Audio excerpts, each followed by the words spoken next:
Sam Rutigliano, first-year coach for the Browns. Only the fourth coach in Cleveland Browns history. Make that fifth behind Brown, Collier, Skorich, and Gregg. His team is 3-0 against the Steelers' head man Chuck Noll.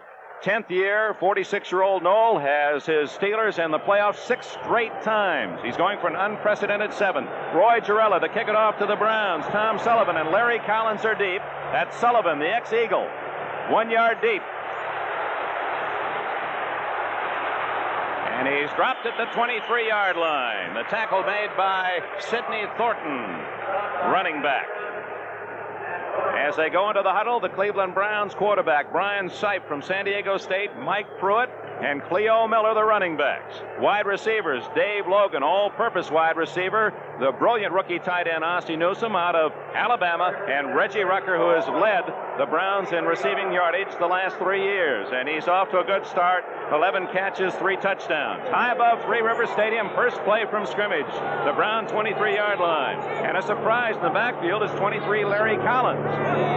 That's Newsome, the tight end in motion. Sipe falls down. No contact, so he's alive. Intercepted. Donnie Shell, the strong safety from South Carolina State, ducking in front of the intended receiver, and the Steelers have the ball on the first play of the game. Oh, what a big break for the Steelers. Sipe tripping apparently on that carpet, which is a little rugged. Watch him here. Looks like he just hooks his foot, goes to the ground. It's amazing that somebody didn't tag him while he was there. Everybody just kind of stood around, breaks to the outside, and then makes the mistake of throwing into the area where Donnie Shell was waiting. That's a shame. Logan unable to get his hands on the ball. Big turnover.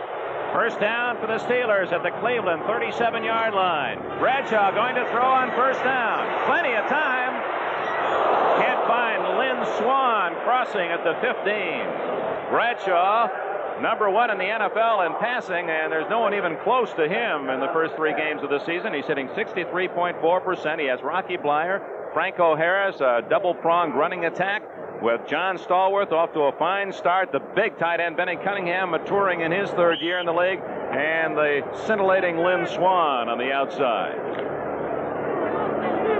Donnie Shell with the interception for the Steelers, his first of the year and his 7th in the career with Pittsburgh. 2nd and 10 play from the 37. That's Harris. And the Steelers have been doing that, Merlin, running when the opposition looks for the pass. Certainly have, and Harris is as good as anyone when it comes to going up the middle. They said they were going to try. Here's the Pittsburgh offensive line. We'll talk to you later about that. But John Cove, Sam Davis, fine center Mike Webster, Moon Mullins, and Larry Brown. Good offensive line. Interesting that the Steeler offensive line has been outstanding, opening the holes for Harris and Bleier and protecting Bradshaw, yet they've not had a Pro Bowl offensive lineman in 10 years. Bradshaw, lots of time. Wide open is Lynn Swann, first and goal at the 5-yard line.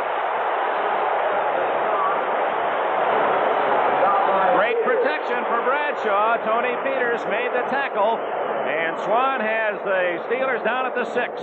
Let's watch it again as you see Bradshaw going back. I don't think Bradshaw really wanted Swann on this one. He's looking away at Stallworth's side all the way.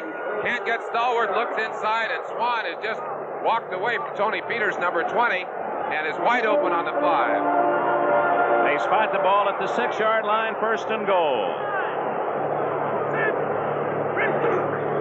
Franco Harris outside. And pinned for a loss at the 9-yard line. Fine play by Charlie Hall, number 59. 235-pounder out of the University of Houston, where he was recruited as a basketball player. Let's take a quick look at the defensive line for the Cleveland Browns. 64, Turkey Jones, Earl Edwards, Jerry Shirk, the fine pro, rounding back into shape, and Mac Mitchell, number 70. And they're skyscrapers. We'll have more on that later. They're the linebackers, Charlie Hall, Dick Ambrose, Bam Bam Ambrose, and Gerald Irons on the outside. 2nd and goal, 9-yard line for Bradshaw. Just underway, first period. Steelers trying to capitalize on the interception. Bradshaw. Bleier out of bounds at the 2-yard line. Ball made the hit, but Bleier again just curling back was wide open along the near sidelines, and you could see Bradshaw looking for Bleier all the way.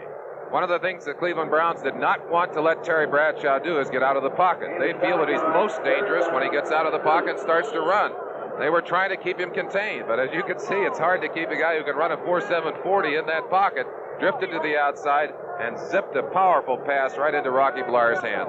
Number 84, Randy Grossman, has entered the Pittsburgh Steeler huddle, so they'll go with the 3 tight ends. Larry Brown was a tight end last year, now playing right tackle. Then Cunningham and Grossman bookending the line. Grossman is the little wingback on the right side. 2-yard line. Bradshaw in pressure, and he had to throw it away, and we have a flag down. In the end zone, we may have had an illegal chuck, as Bradshaw had to dump it under the pressure of Bob Babbage, number 60. You get a feeling for how much confidence Terry Bradshaw has in his passing ability and in the passing game of the Steelers. He's not afraid to go to it anywhere. Here's the announcement. No penalty. Number 79 is eligible.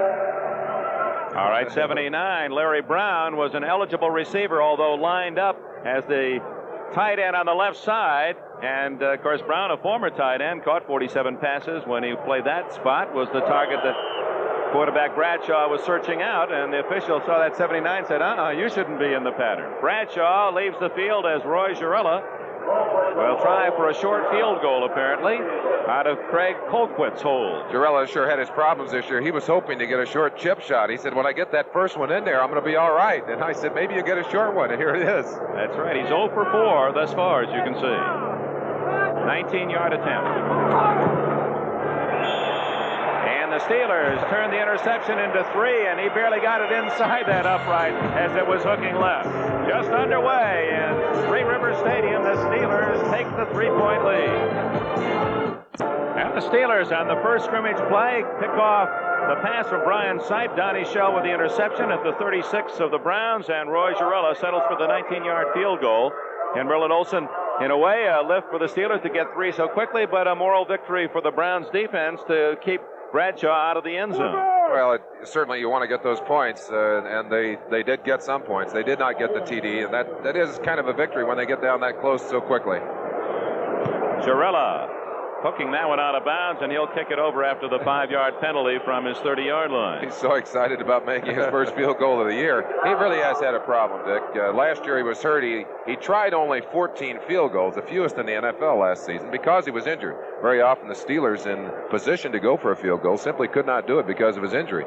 Chuck Noll has shown amazing patience with Girella, and it's the kind of patience that he can afford because of the strength of this Steeler team. And I asked him yesterday, are you worried about Girella? He's 0 for 4. He said no. He said as long as Girella kicks him into the end zone on the kickoff and makes half his extra points, he's here to stay. Well, I think he's just a little pumped up after making his first one. All right, now he'll have to kick it from the 30. There's no question about his leg power. He's healthy now, and in practice was driving the ball as deep as you'd ever want from your placement specialist. He'll be kicking to Larry Collins, the speedy rookie from Texas A&I, number 23, and Tom Sullivan, number 26, the veteran acquired from the Eagles. 3-0 Steelers. Girella's 19-yard field goal in the early going.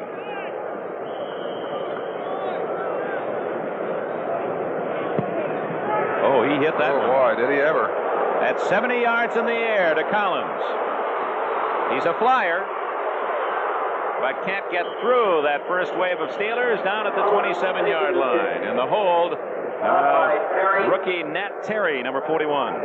Let's give you a quick look at the offensive line for Cleveland. Doug Deacon and Henry Shepard on the left side. Tom DeLeon, a small but effective center in the middle.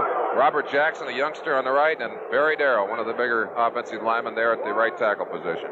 Defensive line for the Steelers, of course, was very traditionally tough unit for them, and they're lining up in the pits right now. We'll see what they can do down there.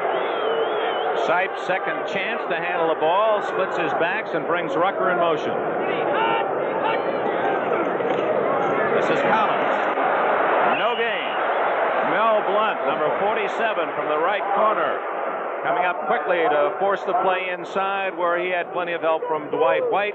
Also in on the tackle, number 51, Lauren Taves. 2nd and 10. Play action and Sipe. Miller dropped immediately on a tough tackle by the rookie Ron Johnson, number 29. A flag is down in the secondary of the Steelers. That's Johnson, a rookie from Eastern Michigan, the number 1 pick of the Steelers in last spring's draft. He's 5'10" and 200 pounds. His idol, Jack Tatum, and he delivered that tackling blow like Tatum. Well, I tell you, I was talking to George Perlis, the defensive coordinator for the Pittsburgh Steelers. He said, you know, you try and put a young man in there and you worry about him. He said, Ron Johnson, you see him there on the left-hand side along with Mel Blount, Donnie Shell, and Mike Wagner in the Pittsburgh defensive backfield. He said, we haven't even had to protect this kid. He just gets out there and takes his share of the load and has done just an amazing job of playing good football for the Steelers and fitting in. Of course, it's easier when you got all those great veterans around you, I'll tell you that. That's for sure. He's replacing J.T. Thomas out with a blood disorder. Penalty was defensive holding. First down, Browns after the 5-yard mark off at their own 33. That's Newsom, the tight end. Flag is down. Miller back to the 39-yard line as he countered to the weak side. Ron Johnson, the left corner, made the tackle. And I believe that'll be a procedure call against Cleveland. One of the things that Cleveland had planned to do was to run away from Jack Ham if he was in the game. You see the call there against the defense, apparently somebody offside. But Robin Cole, number 56, of course, has stepped into play for Ham, and his job is to string that out along the sideline. You see them cutting him back inside. That's Cleo Miller, number 30, running the ball. And an excellent football player. Robin Cole could play his best football today, and people would say, well, he's not Jack Ham. Kind of a tough position to step into, Dick. How good is Jack Ham? Well, is he as unique as everyone says? Sam Bertigliano said it. He said, when Ham is in there, we run away from him. Just that simple. I mean, I don't think there's another linebacker in the league who combines the playing ability against the run and the great agility and speed to stay with the receivers in the secondary. Ham out today, probably okay next week. He has a groin injury. 1st and 5 after the Steelers caught offside. Burrowing forward across the 40 goes Cleo Miller from Arkansas A&M.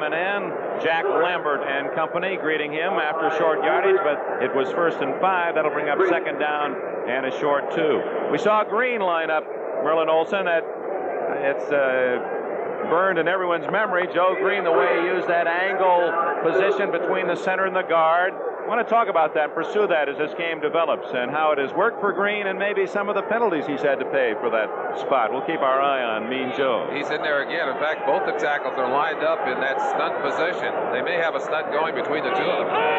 Rucker in motion, and Miller up the middle. Struggling forward, I believe he has the 1st down out to the 44-yard line. Green and Lambert in on the tackle. Let's take you down and take a closer look at that play. Green and Banaszak both lined up very tight in there, and they did have a stunt on. Green coming first, Banaszak going behind. Now watch Green. He kind of gets hooked on the double team, but still manages to get off. Reaches in there, grabs Cleo Miller around the waist, and says, whoa, hold up, man. That's enough. Green is lighter. He's taken off weight as you did, as you aged in the NFL. He's at 260. That's Rucker out of the backfield in motion.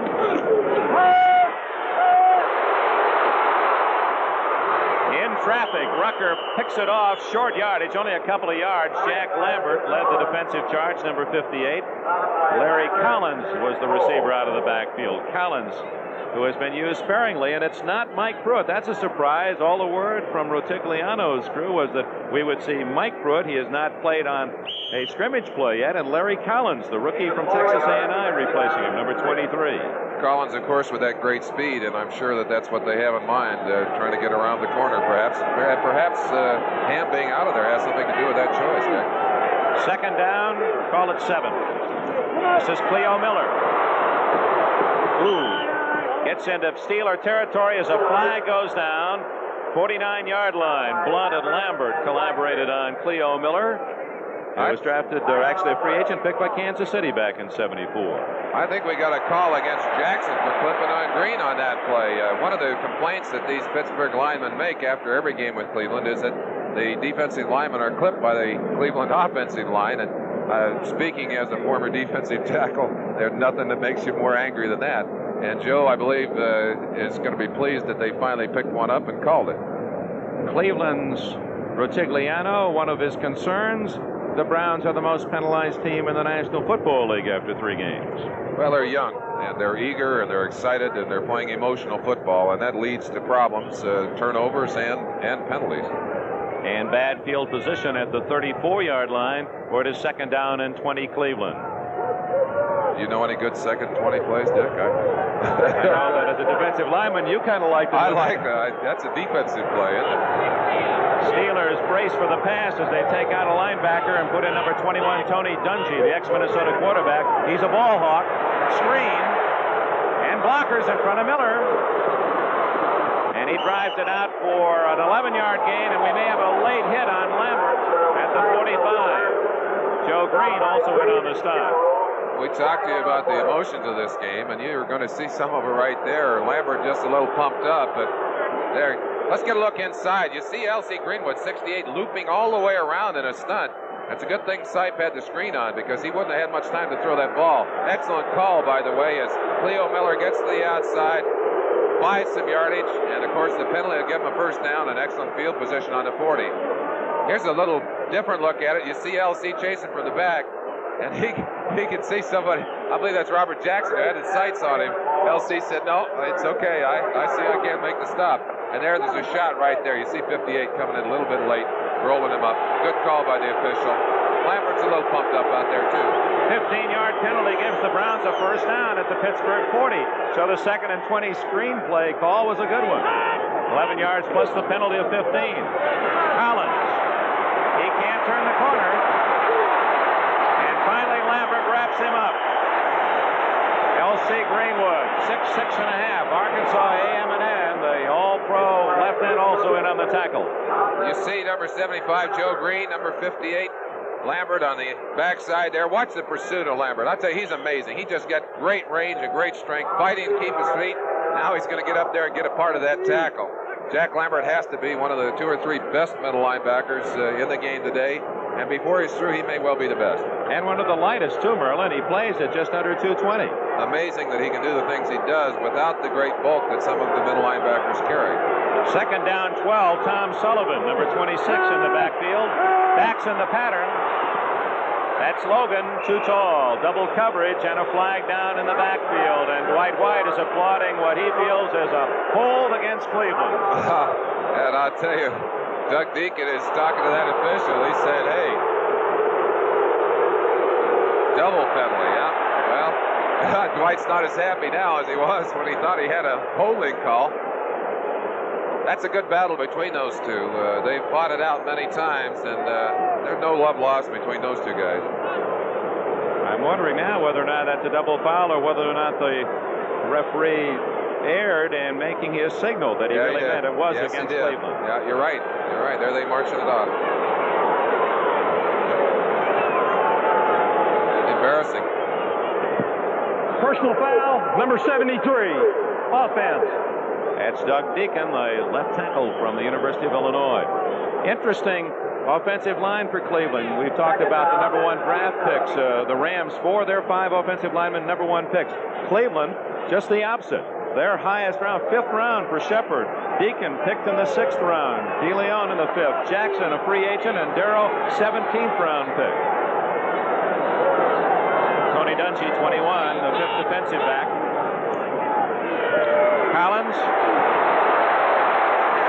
Blunt slowed him down, and there's plenty of help. Mel Blunt, a fine play at the corner. Red run all the way. Duck in our first score from elsewhere. The Jets scoring a field goal by Pat Leahy in the first period at Washington to lead. 3-0, 25-yard field goal by Leahy. And at Cincinnati, the Bengals 0-3 have taken a 3-0 lead against New Orleans as Chris Barr is connected from 20 yards out. The thing that always impresses me when I get a chance to watch these Steelers, Dick, is how well balanced they are defensively. They really don't have any weaknesses, and you keep trying to go left, you try and go right, there's always somebody there to make the big play. Ball at the 39-yard line for a first down. The Browns have to get to the Pittsburgh 30. Sipe rolling away from traffic. He may have crossed the scrimmage line, and that will not be a touchdown. Sipe finally found Rucker open, but Sipe threw the ball from the 39, and the line of scrimmage was the 38. Boy, that'll break your heart. There it is. Let's get a look at it. You see Sipe, he's getting pressure from Mean Joe Green there, or take it back, that's Banaszak pressuring him, rolls to the outside, has plenty of time, and just loses track of that line of scrimmage. You see him stepping down right on the 39-yard line, and they're going to call it back and mark it off. Boy, what a shame. Reggie Rucker having a great year all alone down there, had beaten Donnie Shell, was wide open, walked it in for the touchdown. Sam saying, let's do it again. No penalties this time, please. He's a product of the positive thinking school as Ritigliano, effervescent former assistant at Denver, New England, the Jets, and the Saints. Well, and he felt his biggest job was to help the players on this Browns team to kind of get settled a little bit, to enjoy the game more. Felt that was one of the big weaknesses that they had under former coach Forrest Gregg. And they seem to be enjoying their football more, Dick. This is the rookie, Johnny Evans. Both teams with rookie punters. He's kicking to Nat Terry and Randy Rudershan.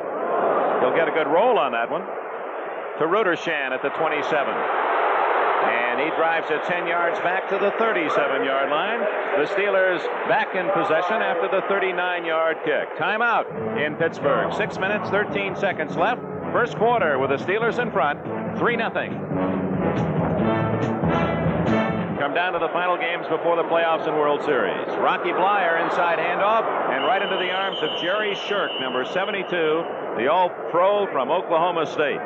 The Steelers with an early field goal by Roy Gerela of 19 yards after they intercepted Brian Sipe's first play pass of the game and lead 3-0. Dick Enberg with Merlin Olsen at Three Rivers Stadium with 5 minutes, 50 seconds left in the first quarter. Second down, 9 at the 39. Stallworth left, Swan right. Harris the only man in the backfield, Bleier wing left. Incomplete. Intended for Benny Cunningham, number 89. 6'5" target. Boy, he's easy to find. Benny Cunningham has certainly had a great impact on this Steeler offense. Absolutely one of the finest tight ends playing right now in NFL football. And he's really added a great deal of dimension to the Steeler offense, taking a lot of pressure off Swan and Stallworth on the outside. Third down, 9.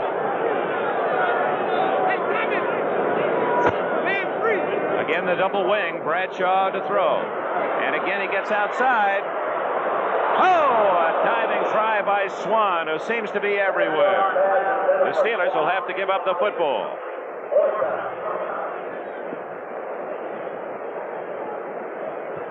Here's Bradshaw. Good look at him from field level as he goes back. He's getting pressure from Shirk from the inside. Just drifts slightly, throws it over. Swan makes a great diving attempt at the ball. One of the kind of catches you'd expect from Lynn Swan, but unable to get to it. Superb athlete Swan. The rookie Colquitt from Tennessee averaging 41.5 to kick to another rookie, Keith Wright.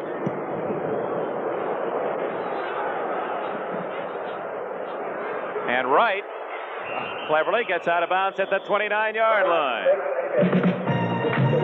Timeout in Pittsburgh. 5 minutes, 16 seconds remaining in the first quarter. The Steelers lead the Browns 3-0. On a 3-yard run by Cullen Bryant. And at Buffalo, Chuck Knox's Young Bills looking for their first win. Touchdown pass, Ferguson to Gant, 19 yards, lead Baltimore 7-0. Browns trailing 3-0, their third possession at their own 27. I believe Tom DeLeon just snapped that ball at count too early. Surprised everybody. Sipe did a good job of getting on top of it, Dick. You get a chance to look at it here. Everybody else is saying, wait a minute, it was on 2. Tom, come back. You see Sipe just barely getting there ahead of Banaszak to cover that fumble.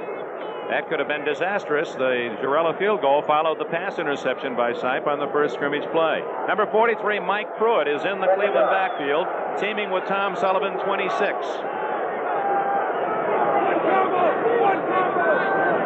They gained a yard, 2nd and 9 on the fumble.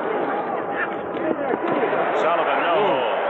Boy, he popped by the center, and there go the flags as Robin Cole, number 56, makes the hit. Number 78, Dwight White, You know what Dwight's saying? He said he went after my knees, and I think Dwight may have used a little extra heft to send him the other way, and Robert Jackson's unhappy with that, too. We talked earlier about the bad blood in this game, and there's a lot of it. One of the interesting things about the matchup of these lines, certainly there's no way that talent-wise the Cleveland Browns line matches up with the Steel Curtain. But George Perlis, the defensive coordinator, was telling me that they have great respect for this line because of how tough they are. You see Banaszak down there. You see how they're just biting and fighting for everything they can get. We missed the shot on the outside. I don't think we get a chance to see Dwight White getting stacked up in there, but you get an idea of the brutality of it. There you see him, just at the end of it. White took a little kick at his blocking opponent is what happened. Not a fierce kick, but he certainly let him know he didn't like it. Side play action after the penalty. Lots of time. Now gets a block downfield, and he's heading for cover. Out of bounds at the 48 of Pittsburgh. In front of the Steeler bench, Lauren Taves, University of California rugby star, number 51, made the tackle. Of course, Taves, for so many years, the understudy to Andy Russell here, and just now coming into his own. Brian Sipe did a fine job of being very patient on that one, waiting for a receiver to come open. Finally couldn't find him, and then did a good job of running, and smart quarterback got out of bounds. Really contrast in the way these two men throw, Merlin. Sipe, what did Retigliano say last night? Couldn't break a pane of glass. He said he can't break a pane of glass. I think, well, but he does throw the passes. He's smart enough to realize his limitations. He does a good job of getting the balls out that he can throw. Pruitt, good acceleration and a first down at the 44 of Pittsburgh. He shows good power and speed. Well, at 225, and he's about 5'9", and he gets that excellent shot. Very quick speed, and he looks like he's going full speed after his first step almost, Dick. 4.4 speed, Pruitt, and he was one time in the 60 at 6'2". Wow. He hasn't had a chance to run 60 too many times this year. I'm sure that Coach Retigliano is hoping he'll get a chance today. And he's carrying his average per carry on his uniform, 4.3 yards per try. First down, Collins. Good blocking in front. And he's inside the Pittsburgh 40-yard line. Larry Collins, he has 4.5 speed. Rookie from Texas A&I, where he gained 1,000 yards rushing 4 straight years. Only Tony Dorsett can make that claim along with Larry Collins. Robin Cole and Taves, the other linebacker with Greenwood, made the stop. One of the things you'll see today on the part of both defensive teams is great pursuit. You saw it right there. It looked like a big hole opened up, and all of a sudden it was closed. Cleveland also does a fine job of pursuing the ball carriers, and that's one of the marks, of course, of a great defense. Sipe has Logan right, Rucker flanked left, tight end Newsom on the right side. Pruitt, not much there, maybe a yard. It'll be 3rd and 5. They're really going after Banaszak, Dick. He's only 240 pounds, and of course, playing on the inside is not as big as you would expect the defensive lineman to be. But he stacked them up in there that time and just shut it off. And I don't know if he made the tackle, but there was no room for anyone to go anywhere. Banaszak has friends and family back in the Cleveland area watching him perform. He's from Browns country. Sam Retigliano watching Brian Sipe set up shop, 3rd and 5. Great protection. Look at the time. Finally, a man open, and Logan drops the ball. Incomplete. A scramble for the loose ball. Donnie Shell heading toward the Brown goal line, but Sipe all that time couldn't find an open white jersey. And let's credit that Steeler defense staying with their men that long. That's the toughest job in football, to stay with those receivers when a quarterback has time to throw. And Chuck Noll has got to be saying, "Where's my pass rush? Come on, guys." Incredible protection by the tackles Deacon and Darrow, the guards Shepard and Jackson, and center DeLeon. This is the rookie Evans kicking to Randy Rudershan. They're coming after him. And a good job under pressure. That's an excellent kick.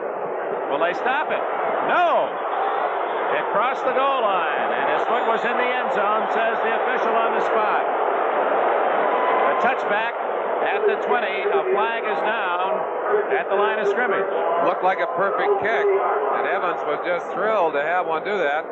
Of course, he may have a chance to try it again, as it looks like the penalty is going to go against Pittsburgh. And that may be a first down for the Browns if it is against Pittsburgh. The official is down there saying, no, guys, somebody did put a foot down in that end zone. He's giving them the word down there. They're sure they took it down on the 1. We saw a play similar to that where Atlanta, in the first game of the season against Houston, was able to knock the ball out of the end zone in midair and get the ball down on the 1. Defense. Well, that's costly. That's a costly mistake for Pittsburgh as it gives Cleveland a chance to sustain that drive. Gives them a first down on the 34-yard line. Chuck Noll, of course, you know, a veteran coach, a veteran team, he's got to be saying, how can we be that dumb? We don't make that kind of mistakes here. That's a first down. It was 4th and a short 5. 50 yards and penalties against the Steelers, and we haven't played a quarter yet. That's incredible yardage. Mike Pruitt banging up the middle for 5. Steelers were second in the NFL last year in the number of penalties against them, and also in the number of turnovers, and they have been correcting that problem. They haven't had that problem this year, but today they're off to a bad start. There's our first report from Philadelphia, where Garo Yepremian is in on a 47-yard field goal for the Dolphins. A note, Steelers have not allowed a single point in the first quarter this year. Sipe. Intercepted by Jack Lambert. Not very well thrown. Well, it looked like they wanted to go to 82, Ozzie Newsome, who really has done a great job. It's a little play-action pass, and that's one of the ways that Pittsburgh has been hurt. But the linebackers got great response. I think that was Taves, 51, who batted it up in the air, and Lambert chasing it all the way to the ground. He wanted that ball. Going to be third and about 8 yards. All at the 31-yard line. There's Taves playing the right side. Cole on the left side, Lambert in the middle, and now Dennis Winston, 53 in the ball game. Doggone. Dropped by the veteran Mike Wagner. You won't see him miss many of those. 24 career interceptions, and that one was almost too easy. Oh, you get down inside his head. Let's give you another look at it. Sipe is under a great deal of pressure here and makes a mistake, just throws a bad pass right into the hands. I mean, it's almost too easy. Wagner's saying, who's he throwing to? And before he realized it, the ball had gone through his hands, into his chest, and onto the ground. Don Cockroft to try a long field goal. Evans to hold. It would be a 48-yard attempt. His longest ever, 57. To tie. No good. Wide to the left. Now the Steelers remain unscathed in the first quarter in 1978. Pittsburgh ball at the 20 with a timeout, and the Steelers in front, 3-0. Bradshaw, both wide receivers to the left. Swan in the slot. Harris finds a little hole and gets to the 34-yard line. At Cincinnati, New Orleans, Mike Strawn has scored on a 5-yard run. 7-3, the Saints lead the Bengals. Ritigliano talked to us about the importance of stopping Franco Harris, and what they're trying to do with Franco is force him to the outside. They feel that he does his most effective running up inside, and they're stacking their linebackers in a position to try and force him outside, Dick, and you've seen him a couple of times have to go outside and then do what he does so well, which is cutting back against the grain. Very tough to stop him.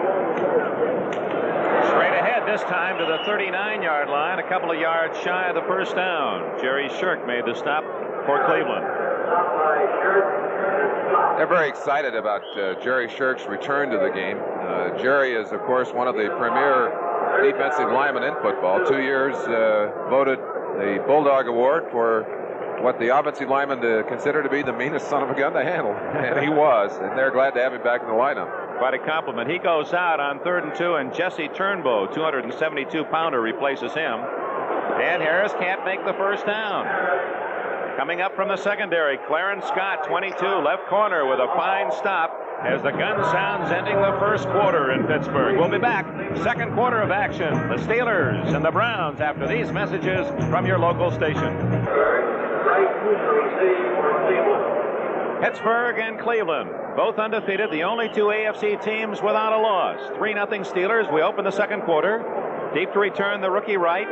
That's Colquitt, 13 yards behind the line of scrimmage. He's a two-step kicker. And he hangs a dying spiral. Right can't get away. Number 30, Anderson. Larry Anderson, a rookie 4th-round pick from Louisiana Tech, made the tackle. Well, a reminder, next Sunday, NFL 78, Part 2 of Merlin Olsen's excellent series, How Do You Say Goodbye? Plus all the pregame activity and action, and then we'll go to the various sites and some dandy games again next weekend. Houston, Cleveland, Pittsburgh. These Steelers will be in New York against the Jets. Later at 4 o'clock Eastern Time, highlight game, Oakland at Chicago. The 49ers hosting Cincinnati, and Seattle at Denver should be a good one. That's all next Sunday here on NBC.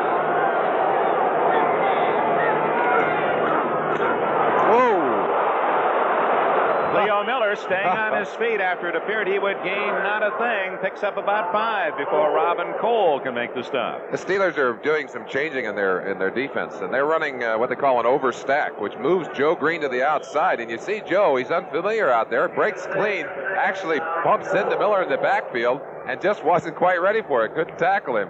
Fortunately, there was good pursuit. 56 Cole, 58 Lambert over there to make the stop. Second down, call it 4.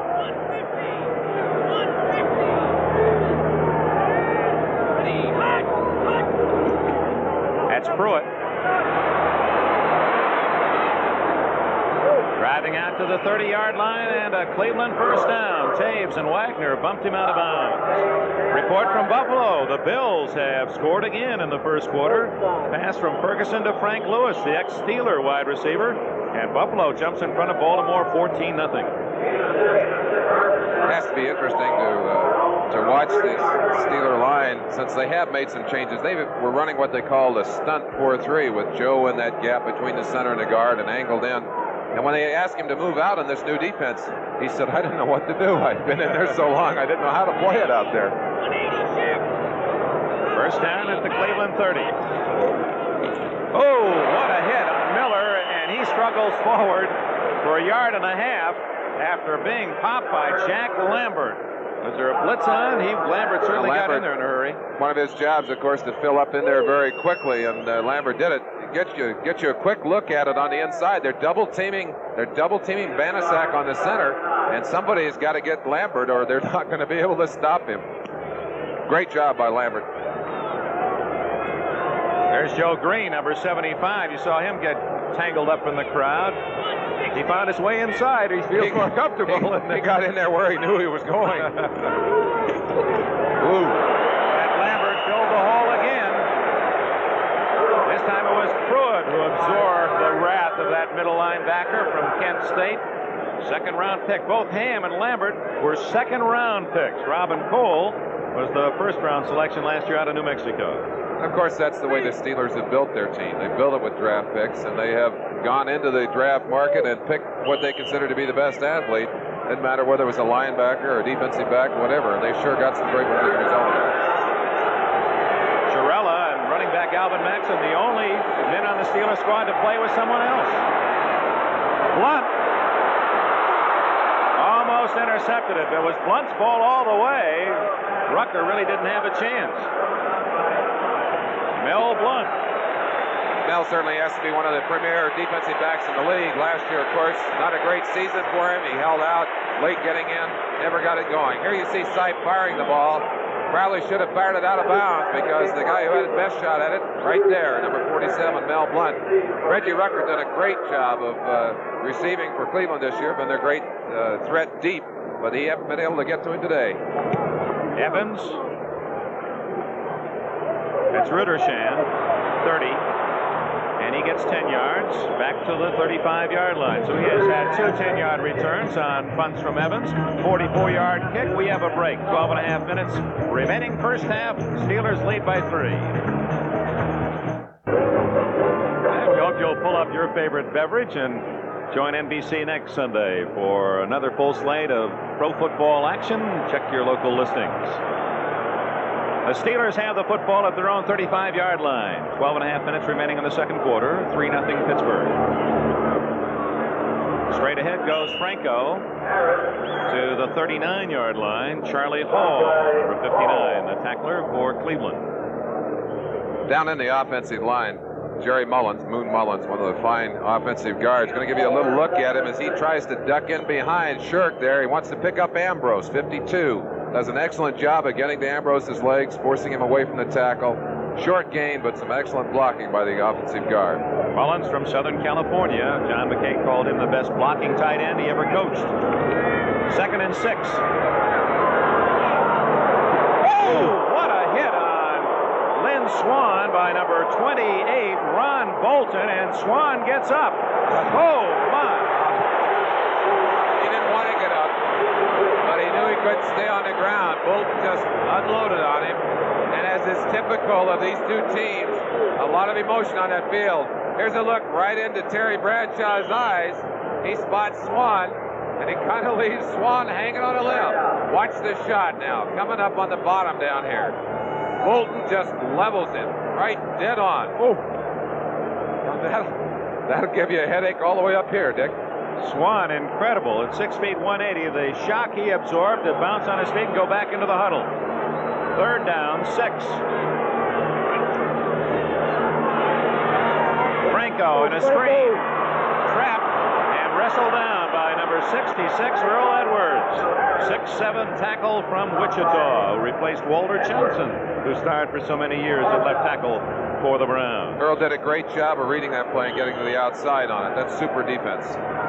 Here's an interesting score for you. The Jets behind Washington 3-7 as Joe Theismann passes to John McDaniel, 33 yards for a touchdown. And what a great start for the Washington Redskins. Eagles lead Miami 7-3. And that's a Ron Jaworski pass to Mike Hogan of 4 yards. Jaworski having a good season. And you saw Cincinnati leading New Orleans 10-7 on a Reeves pass to Bass.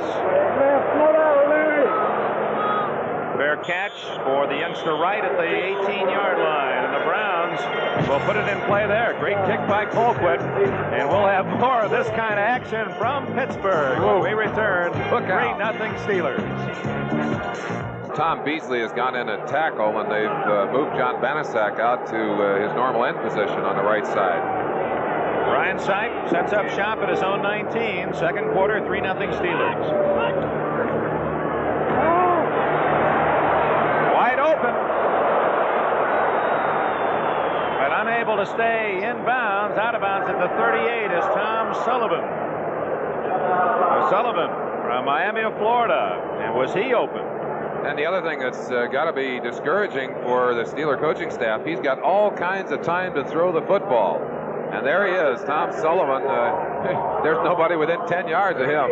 A blown assignment somewhere. It's a shame that he couldn't find his footing a little earlier. You see him stepping on the line. Of course, the ball is out of bounds at that point.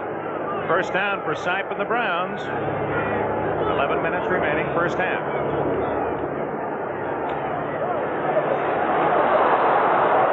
Boy, that Cleo Miller is tough to bring down. He did a lot of work to gain 2 yards. Speaking of work, the Rams are putting it to Houston. 10-0. Frank Corral, 25-yard field goal in the second quarter in the Dome. And Mr. Lynn Swann will be checking with his chiropractor tomorrow. Boy, did you see the way his head snapped back on that hit, Dick? The human body is an incredible machine. The kinds of, well, this game proves it, play after play, the kind of punishment one can absorb, but if in good condition, still survive. He's a proud athlete, but he wouldn't let him know he was hurt. He could get back. 2nd and 8. Sipe to Logan, and that'll be a first down at the Pittsburgh 47. Tackle made by Mike Wagner, the veteran from Western Illinois. And Sipe has his Browns going as he has invaded Pittsburgh territory, trailing 3-0. Sipe did an excellent job of getting that ball to Logan, and Logan really has come on this last year. Seeing that the addition of Ozzie Newsome at the tight end spot and the great play of Reggie Rucker on the other side have opened up some territory for Mr. Dave Logan, and he's taken advantage of it. Logan, 85 to the near side. He replaced Paul Warfield, now one of our NBC commentators. Rucker left on first down. Miller ducking through a small hole to the 45-yard line where John Banaszak and Jack Lambert say hello.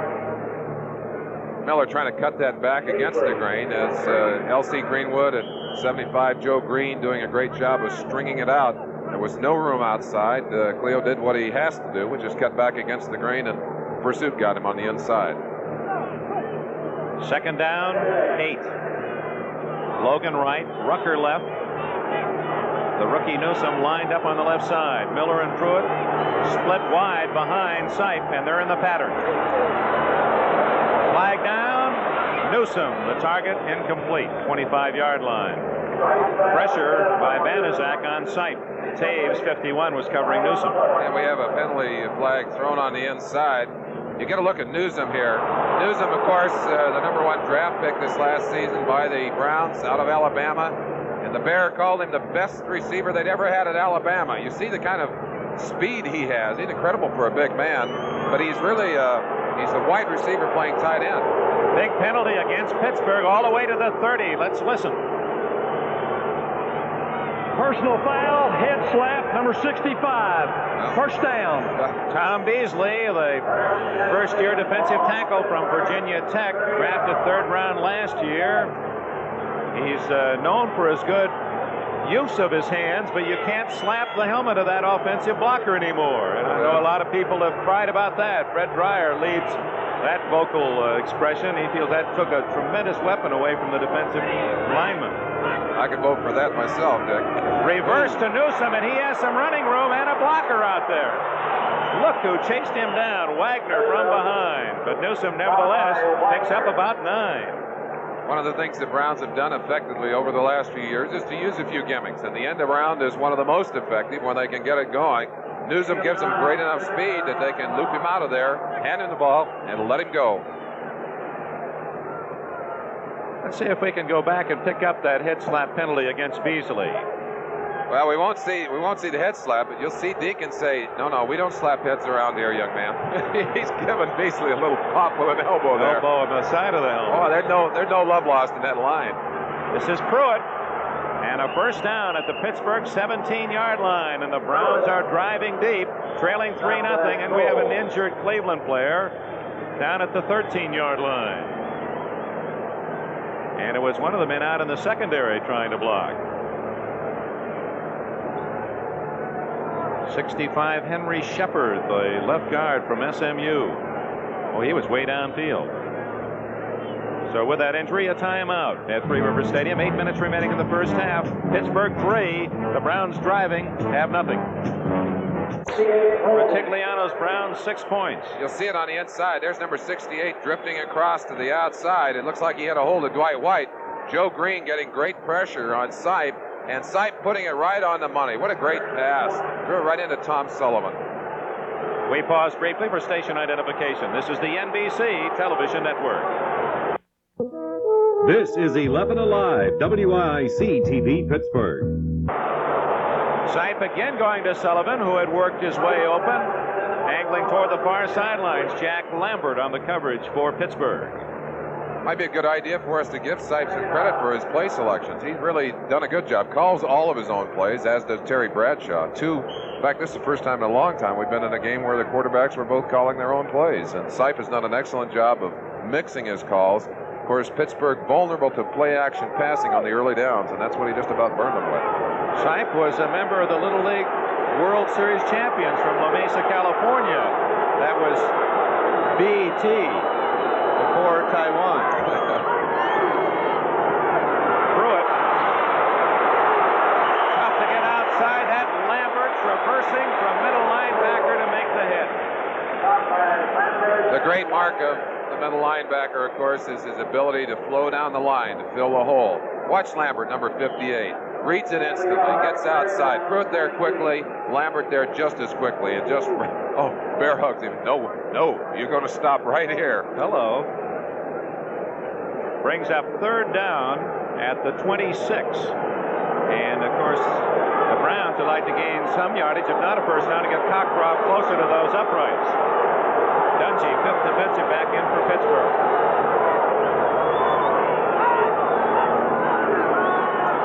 In the pattern. Sipe looking for Paris. Hit him in the shoulder pad. 84, Gary Paris had turned and was ad-libbing along the back line of the end zone and may have picked up the ball too late in its flight to him as he seemed to misjudge where that ball might be. We'll give you another look at it. Sipe back there. This is a 3-man rush, and they're unable to get the pressure on Sipe. He has time to throw. No one to throw to. Scrambles up toward the line of scrimmage and finally unloads to an open area, knowing he has a receiver there.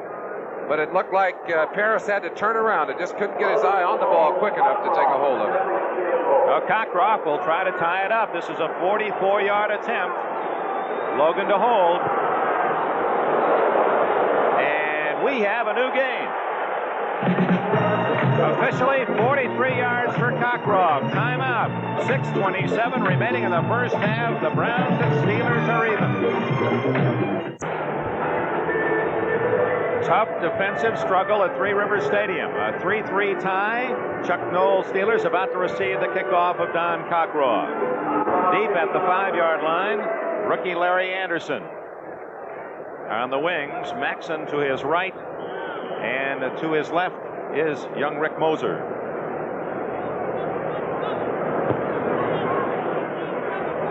Short, 5-yard line, Anderson. Fumble!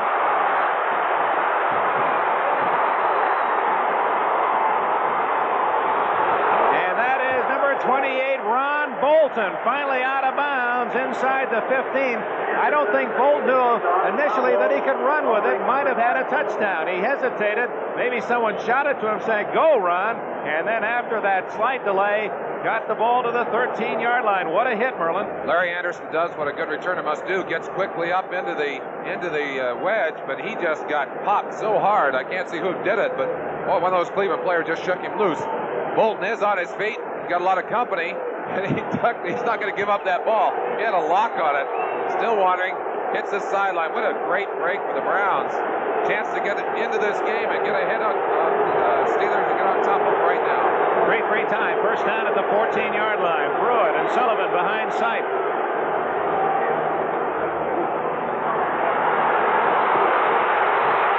Greenwood. And throwing it away was Sipe. He had Pruitt down at the 10-yard line. L.C. Greenwood, the best of the pass rushing Steelers, putting the heat on Brian Sipe. Ron Johnson on the coverage downfield. Sipe trying to take advantage of that turnover very quickly. Play action pass, thought he could get someone open, unable to shake anyone loose. I think Pittsburgh may well have anticipated that play, Dick. Now the steel curtain trying to lock the door on the Browns after Cleveland, a big fumble recovery and return to the 14. Logan right, Rucker left. Newsome to the left. Logan. Ron Johnson broke it up. Although he was not looking at the ball, he timed his move, watched the hands of Logan, and when the ball arrived, he was able to rip it free from Logan's grasp. They train the defensive backs when they're playing man-to-man to play the man. And you get the shot here. It's a little looping pass. Sipe does a great job of throwing it so it's going to drop right over the head. Watch him. He's going to watch him all the way, go right up, strips it with his hands. That's super defensive play right there. And boy, I tell you, that's amazing for a rookie to learn that quickly. So it's now 3rd and 10, Cleveland. That's Miller shifting. Steelers were offside. Sipe will go through with the play and is tackled down at the 9-yard line. A little extracurricular activity between Winston, 53, and 61. That's Greg Fairchild in there. They just picked him up off the trade wires, and he's doing a good job. Little fisticuffs down there. We talked about the emotion of this game. You get a look at it here. Fairchild, he's on just right there. See the hands? That's all we got is a little fisticuff there. Looks like he got boxing gloves on. A lot of the offensive linemen starting to wear those gloves. They're really a training glove almost for boxing. And their hands usually so scarred up during the year that they find if they'll put those on, they can save themselves a lot of trouble. I remember seeing you late in every year as a defensive lineman. Your hands looked just terrible. Defense, 3rd down. You see the offsides there. I think Sipe just doing what a number of quarterbacks have been able to do to Pittsburgh is to take advantage of a non-rhythmic cadence and get them to jump. Of course, a good defensive line anticipates the snap and has to be right on it. Well, the ball at the 9-yard line, 3rd and 5. Double wing. Sipe. Lauren Taves shooting in from that right side linebacking position with Lambert to make the stop and force Cockcroft in the field goal unit to come in. Pittsburgh's not a blitzing team by nature, but they put it on him right there, put Sipe on the ground. Here's a look at it again, down on the field. Fakes a little handoff there, but didn't fool anybody. You see both linebackers, Taves and Lambert, coming hard. Winston from the other side, no chance. They got him on the ground. 30 yards away from giving Cleveland the lead. Don Cockcroft.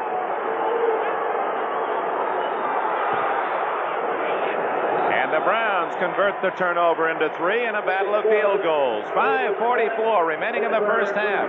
The Cleveland Browns leading the Pittsburgh Steelers 6-3. And the Browns have had 2 touchdowns called back by penalty. Cleveland dominating possession, Merlin. 35 plays to the Steelers 14. It's a very interesting stat. You don't like to see that if you're happen to be the Pittsburgh defensive coach. Anderson to return Cockcroft's kick. He hit this one well.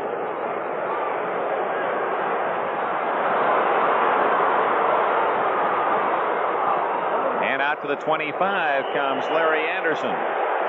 Some of the fans across the way felt there was a little extracurricular activity. Tom London, 40, made the stop. You get a little look on the side there as Maxson is trying to get himself in there to throw a block. He just comes back a little bit extra on the end of it.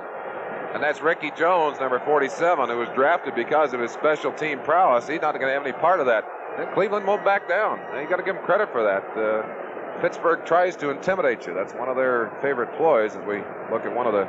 Tom Sullivan, number 26. On the ground. That's not good news. They're not deep in that offensive back department at all. They can't afford to lose another with Pruitt out for a period of time. I started to say, Dick, one of the things that Pittsburgh has done so well over the years is just to physically intimidate people. And they're strong enough physically that they can get you on the line and hammer on you. One of the few teams, according to them, that will stand head-to-head with them, toe-to-toe with them, is Cleveland. Even though they haven't had as much strength, perhaps, and material, they're not afraid to stand up there and say, hey, you hit me, I'm going to hit you back. All right, the score here is 6-3, 5.5 minutes remaining in the first half. Other reports, the Redskins leading the Jets 10-3. That's in the second quarter. Houston scores in the second period in the Dome, cutting the Rams' lead to 7. Baltimore has scored in the second quarter. We get a late report. Baltimore has just scored 2 second quarter touchdowns to tie the Bills at 14. Philadelphia trying to surprise Miami 7-3 in the second quarter. Now that's not good news for the Browns, as Sullivan not carrying himself off the field. He's got a leg that's up in the air. Watch 26. There he is right there. And ooh, it's no wonder that he couldn't get out of there. Just pinned in the traffic. And again, I go back to what I said earlier. The knee just wasn't meant for the game of football. And that's 2 very costly injuries in this game so far for Cleveland. Now Terry Bradshaw, the Steelers trailing for the first time. 6-3 at the 25. Harris up the middle. Only a couple. The Browns have done an excellent job of choking off the Pittsburgh running game. Dick Ambrose, 52 from Virginia. The middle backer who beat out Bob Babbage as a rookie in 75 made the stop. You try and pick out a star on this defensive team. It's not easy to do, but they're a well-balanced unit. They play together, they hustle, and they hit. And that's the defensive game. That's what it's all about. 2nd and 8. Rocky Bleier. Across the 30 to the 31. Joe Jones made the tackle, and a flag goes down. Might have been a late hit. We talked to you about the importance of pursuit from the middle linebacking position. And, of course, Lambert doesn't have all of the pursuit. Here's 52, Bam Bam Ambrose. And watch him as he reads the play. Now, his job is to get to the outside, to get through the traffic. That's Harris trying to knock him down. Gets away from that block, chasing Rocky Bleier down. He's going to get a part of that tackle on the outside. And you saw the face mask right at the top. Somebody had a hand in the mask, and that's going to be the penalty right there. It's a 5-yarder, not a flagrant foul, but still a 1st and 10. 64, Joe Jones, I believe, was Turkey Jones called for the penalty. Boy, look at the penalty call, Dick. 8 for 70 yards. Wow. And many of those personal fouls indicative of the rough nature of this one. Bleier.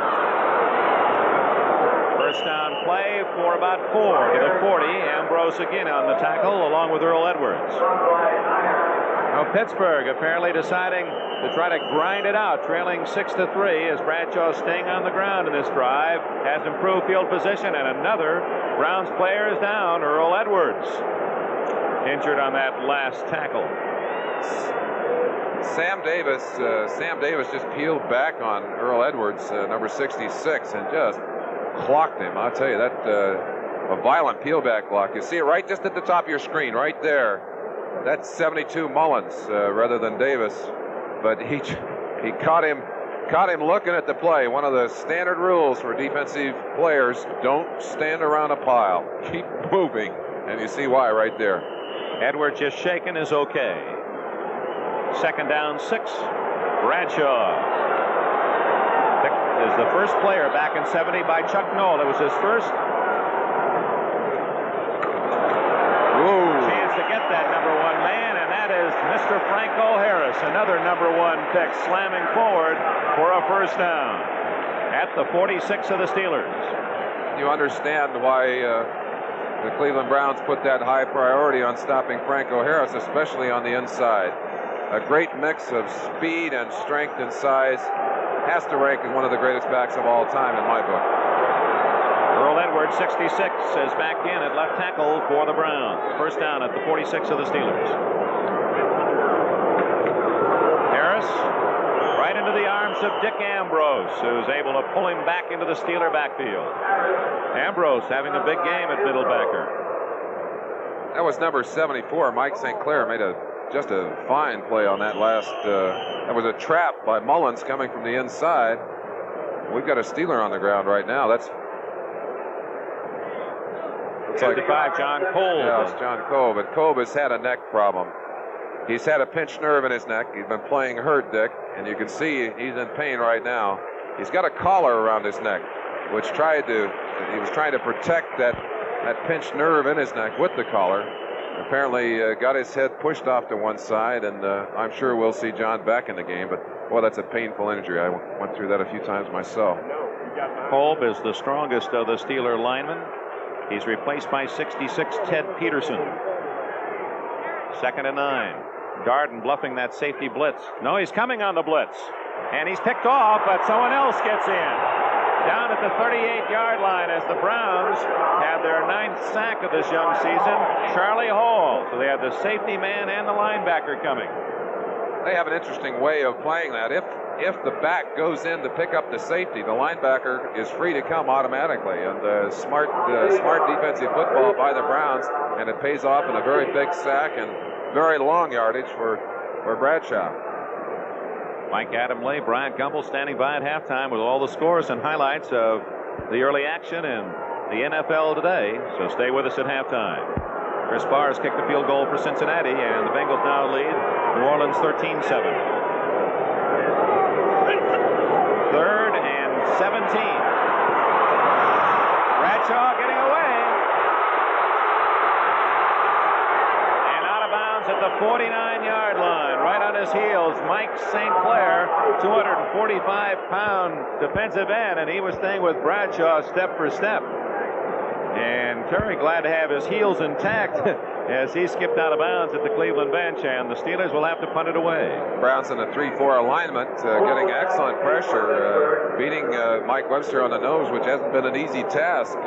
He certainly plays that position as well as anyone around, able to force Bradshaw out of the pocket and run him off to the sideline. Greg Colquitt will get rid of the ball about as quickly as any punter in the NFL. And you heard the call, short and out of bounds. We'll see where they mark it. It'll be around the 30. They'll make that the 27-yard line, Cleveland possession. As we approach the 2-minute warning, Colquitt not too happy about the direction on that last one. And the reason for the short call, Dick, sometimes a very short kick, your coverage will overrun it, and a smart defensive back can slip up through there and catch it, and there's nobody there to tackle him. So that call, I'm sure, came from the sideline. Very alertly, some of the players, perhaps some of the coaches, warning the coverage team that it was going to be short. Well, the Browns with a 6-3 lead and 2.5 minutes remaining in this first half had the possession. Undoubtedly, they'd like to run out the clock. That's Logan in motion. And Pruitt running the other way, where Taves has him. No gain. Del Blount assisting on the tackle. Banaszak got excellent pressure, forced Pruitt deep, and then, of course, the pursuit from the inside. Taves, 51, and Blunt coming up. Blunt forces so well from the corner.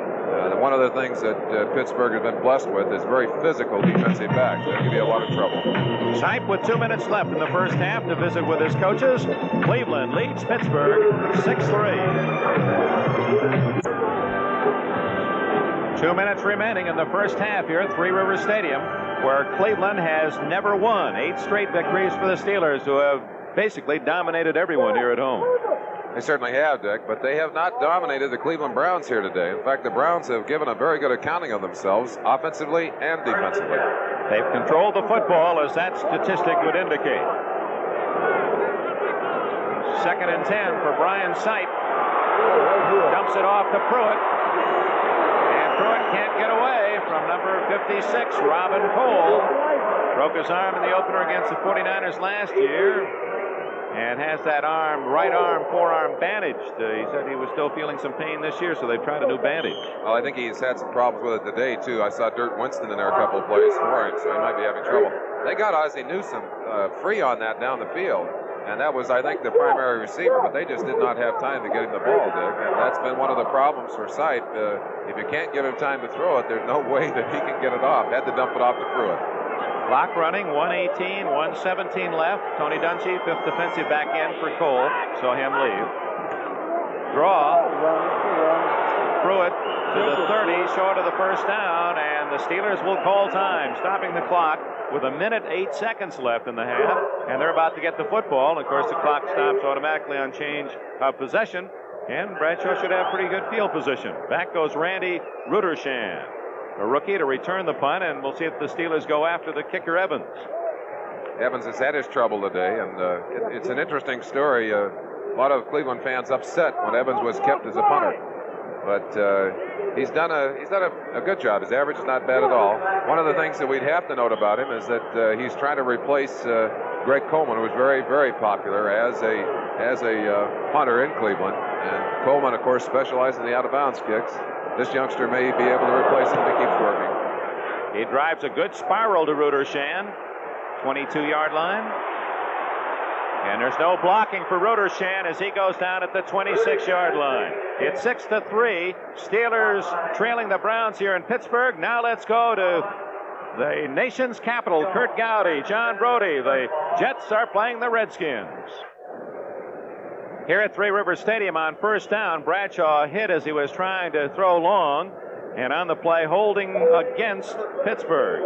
So from the 26-yard line, ball marked back to the 16, and with just 50 seconds remaining in the half and that deep in their own end, Merlin will see what kind of gambling mood, if he is in one or not, Chuck Knowles' position will be. They're getting great pressure. The Cleveland line putting all kinds of pressure on Terry. I don't imagine he's going to gamble too much this close to his own goal line. Draw to Harris, and the Browns were looking for Earl Edwards. Big right play. There.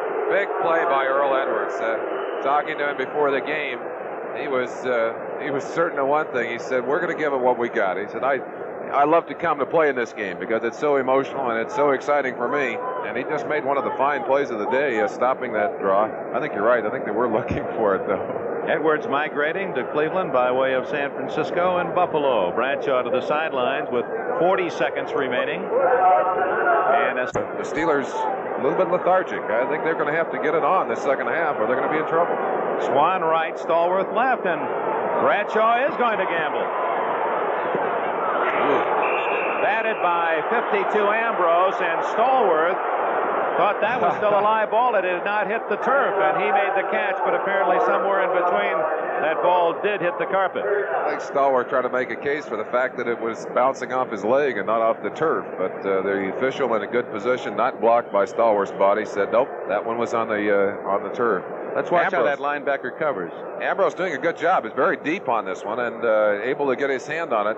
Unfortunately, he'd like to knock that one down rather than up. And you see the ball bounce up off the turf right there.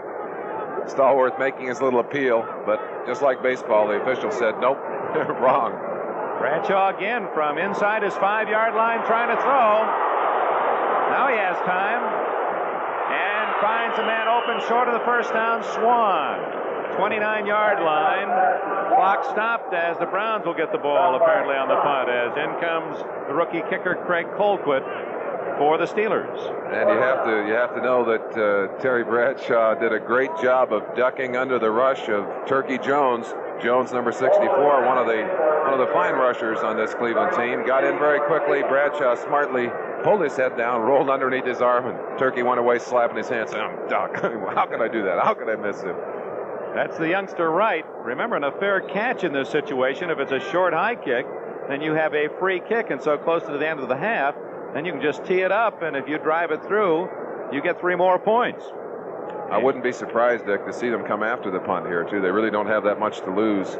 That little time left on the clock and the position where they might be able to get something done that way. Some other exciting action already underway in the National Football League, and we'll have all the scores and highlights for you. Halftime on NFL 78. 23 seconds left. Ooh, they were coming. He's not going to call. Yes, he does call for the fair catch. Now, that's a long way away at the 32-yard line.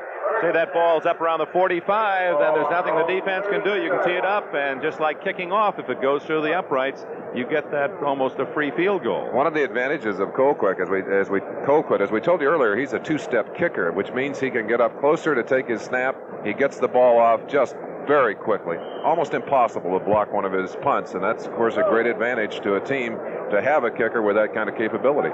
And that was one of the attractions in selecting him so high, the Steelers picking him in the 3rd round out of Tennessee. Time for a couple of plays for Sipe. And he's going to take to the air. Man open. And it's Logan out of bounds at the 42-yard line of Pittsburgh. 7 seconds left. Time for a possible quick out, and then if it's successful, get Cockcroft in for a field goal attempt. Still not into field goal range. Sipe gets all kinds of time to throw this football, and it's been rather interesting to me. He's had a lot more time to throw today than Bradshaw has. Finds his receiver on the sideline, Logan. Now watch Logan pay for catching this pass.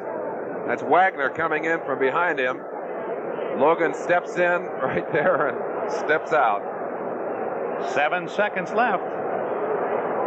And Sipe looking for that one more completion. 4-3. This is going to be the last play of the first half. So now he has to go all the way with it. And out of bounds, and that'll be it for the first 30 minutes.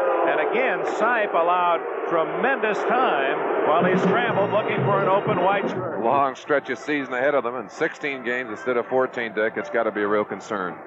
And repeating, of course, along with Jack Lambert's 58 familiar figure there on your screen, Jack Ham, 59, not in uniform today. The Steelers hope he'll be ready from that groin injury in their game next Sunday. Well, I think Steve Furness is also in the same situation. He's on the sideline and not playing.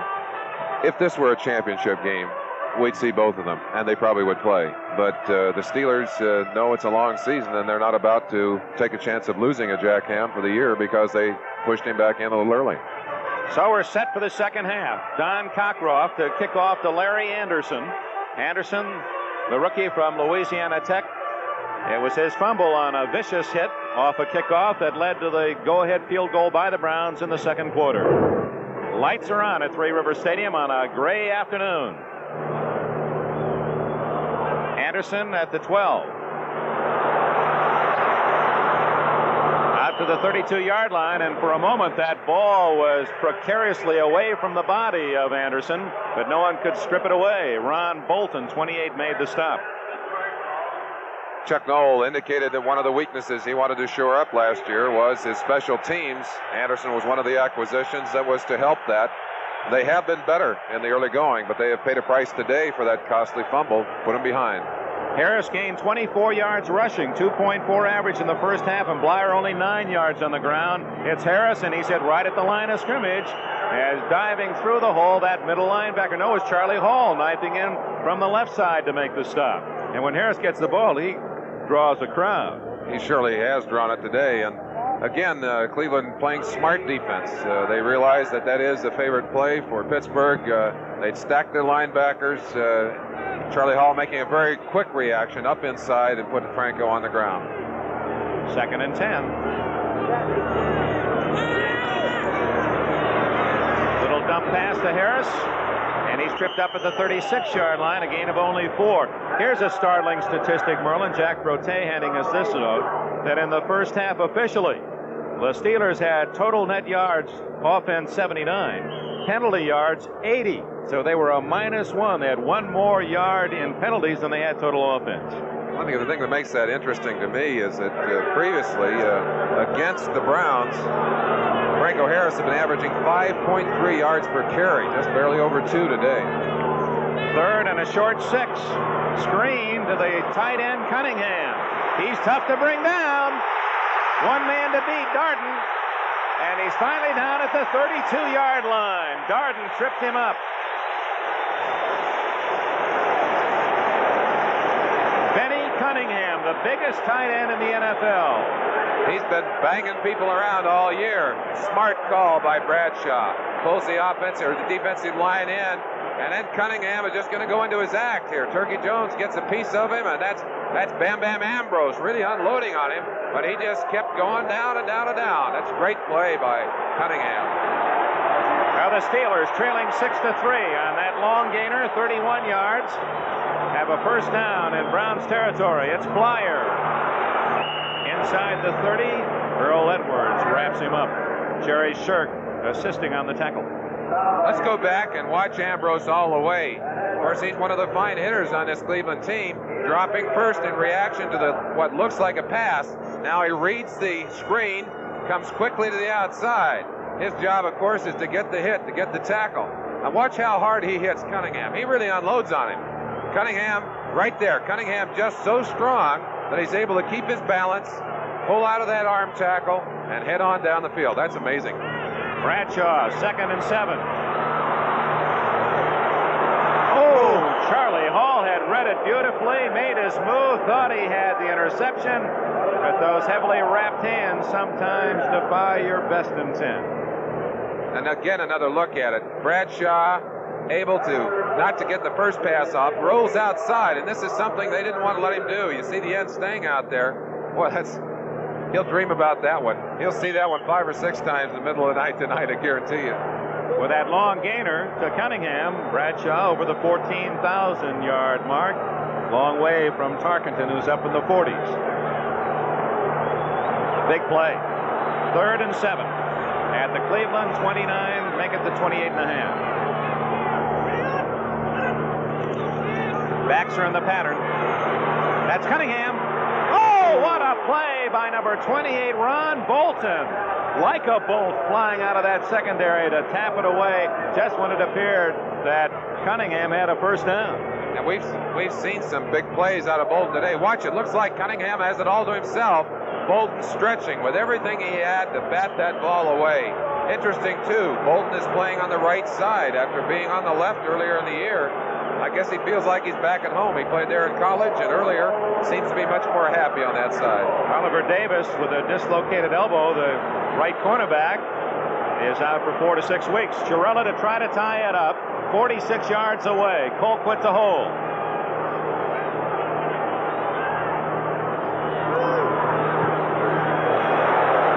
No good. He misses to the left. And some of the Bluebirds cry out here at Three Rivers Stadium. Timeout. 3 minutes into the second half. Cleveland hangs on to that 3-point lead. When my husband came to work here, they gave him a life insurance policy. He said, if anything happens to me, at least you and the kids will be okay. And that's what I thought, until he died. And the life insurance that seemed like so much when we talked about it isn't nearly enough now that we need it.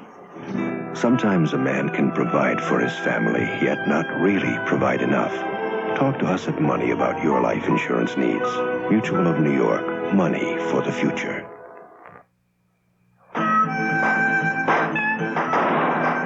The noisy gang is headed into town. Time for the Arrestor. The Arrestor zinc-coated double-wrap muffler from Kmart. Have it installed by Kmart. And if anything goes wrong, they'll replace it free for as long as you own your American-made car. Like other great car products, it's Kmart price. Kmart's Arrestor. A very inexpensive way to lock away noise. The television premiere of The Other Side of the Mountain. I'm going to walk out of this place. The true story of love and courage that thrilled America's moviegoers. Tonight at 9, 8 Central and Mountain. The Pittsburgh Steeler Brain Trust, Nolan Bradshaw, trying to come up with some answers. Baseball, the Angels playing in mourning. Lyman Bostock, their brilliant outfielder, killed last night, leading the White Sox. First down play, no room for Pruitt, who led the Browns in the first half with 24 yards. Yankees in a scoreless tie at Cleveland in the third. And Boston has rallied from a 2-0 early Toronto lead to tie the Blue Jays at 3 in the fourth. Doug Deacon had just driven Dwight White down the field about 6 yards on that last play and dumped him.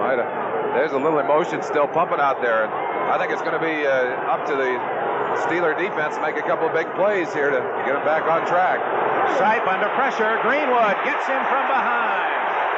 Dwight White assisting the second Steeler sack. Fans love their steel curtain. Well, L.C. Greenwood, when he's healthy, and he had a tough time getting healthy this last year, is one of the fine pass rushing defensive ends in football. You saw it right there, coming all the way around. Barry Darrow just not physically a match for L.C., as very few offensive tackles are. They've been trying to protect very early. They've done a good job.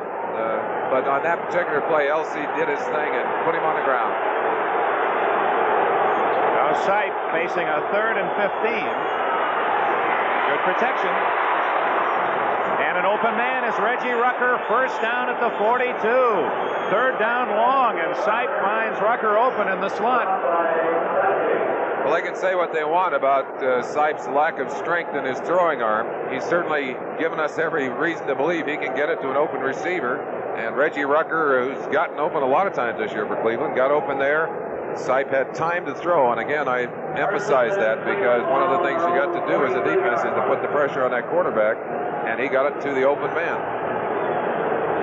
Now the Browns improved their field position out near their own 42. We're in the third quarter, 10.5 minutes remaining. 6-3 Cleveland. Small hole, and squirting forward is Pruitt for a couple. Lauren Taves, Greenwood, and Banaszak in on the stop. Sam Ratigliano, 46-year-old graduate of Tulsa University, born in Brooklyn, and he has his Browns out of the gate, and they're sprinting 3-0 and lead 6-3 here in the third quarter. Great start for them. Rucker left, Newsom the tight end to the left, and wide right is Logan. 2nd and 8.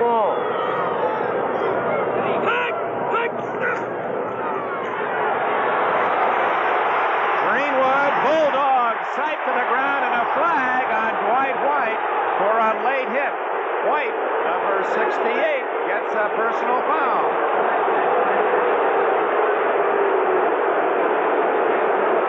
And LC is hot. I don't blame him. You work that hard to get a sack, and then somebody, without thinking, dives on top of a quarterback. You not only lose the sack, you lose the yardage. Watch it again. LC Greenwood, number 68, coming hard to the outside. Sipe trying to get away. LC's just got too much of those long arms. Pulls him to the ground. Now watch number 78, Dwight White, coming from the outside, and he just spears him. Good call by the official. That's not good football. So Dwight White guilty of that personal foul, and the mark-off of 15 yards brings it to the 44 of Cleveland. And White has to be scolding himself now underneath that mask. Let's see how he works this time. You know he's going to be coming hard. Ricky Feature, 83, wide receiver, into the ball game, and he is slotted on the left side.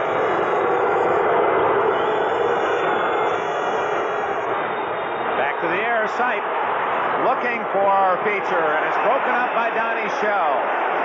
Shell, who intercepted Sipe's first play pass of the game. Sipe, of course, a little bit upset with himself that he didn't get a little more on that ball, but he was well covered. No chance for Feature to do his thing, pull that pass in as he trots off the field, and Reggie Rucker comes back into the game. It appeared that Logan running the sidelines route was wide open. Be great if a quarterback had enough eyes to follow all those receivers, wouldn't it? That's true. 2nd and 10. Screen incomplete to Newsom. And Shell, look where he was. The strong safety was 5 yards into the backfield of the Browns as he read that screen all the way. Let's pause briefly for station identification. This is the NBC television network. This is 11 Alive, WIC TV Pittsburgh.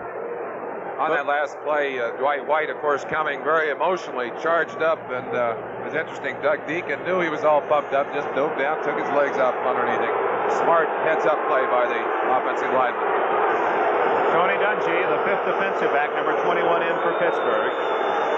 3rd and 10 call, and that's Newsom. In trouble. Just got it away as Greenwood buried Sipe, and the ball flopped incomplete downfield. And look at Banaszak, 76.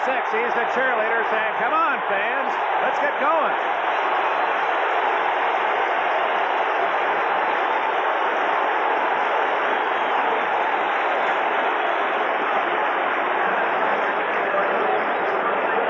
You ever do that? No, but I'd say there's nothing a Cleveland boy would rather do than beat the Browns. Maybe that's what he's saying. 9-man rush against Evans. Now they have the return on. Short kick. Rudersham. And what a tackle by Ricky Feature back at the 22-yard line. Feature, the wide receiver, a good play. 33-yard punt. The Steelers have the ball. The Browns have the lead.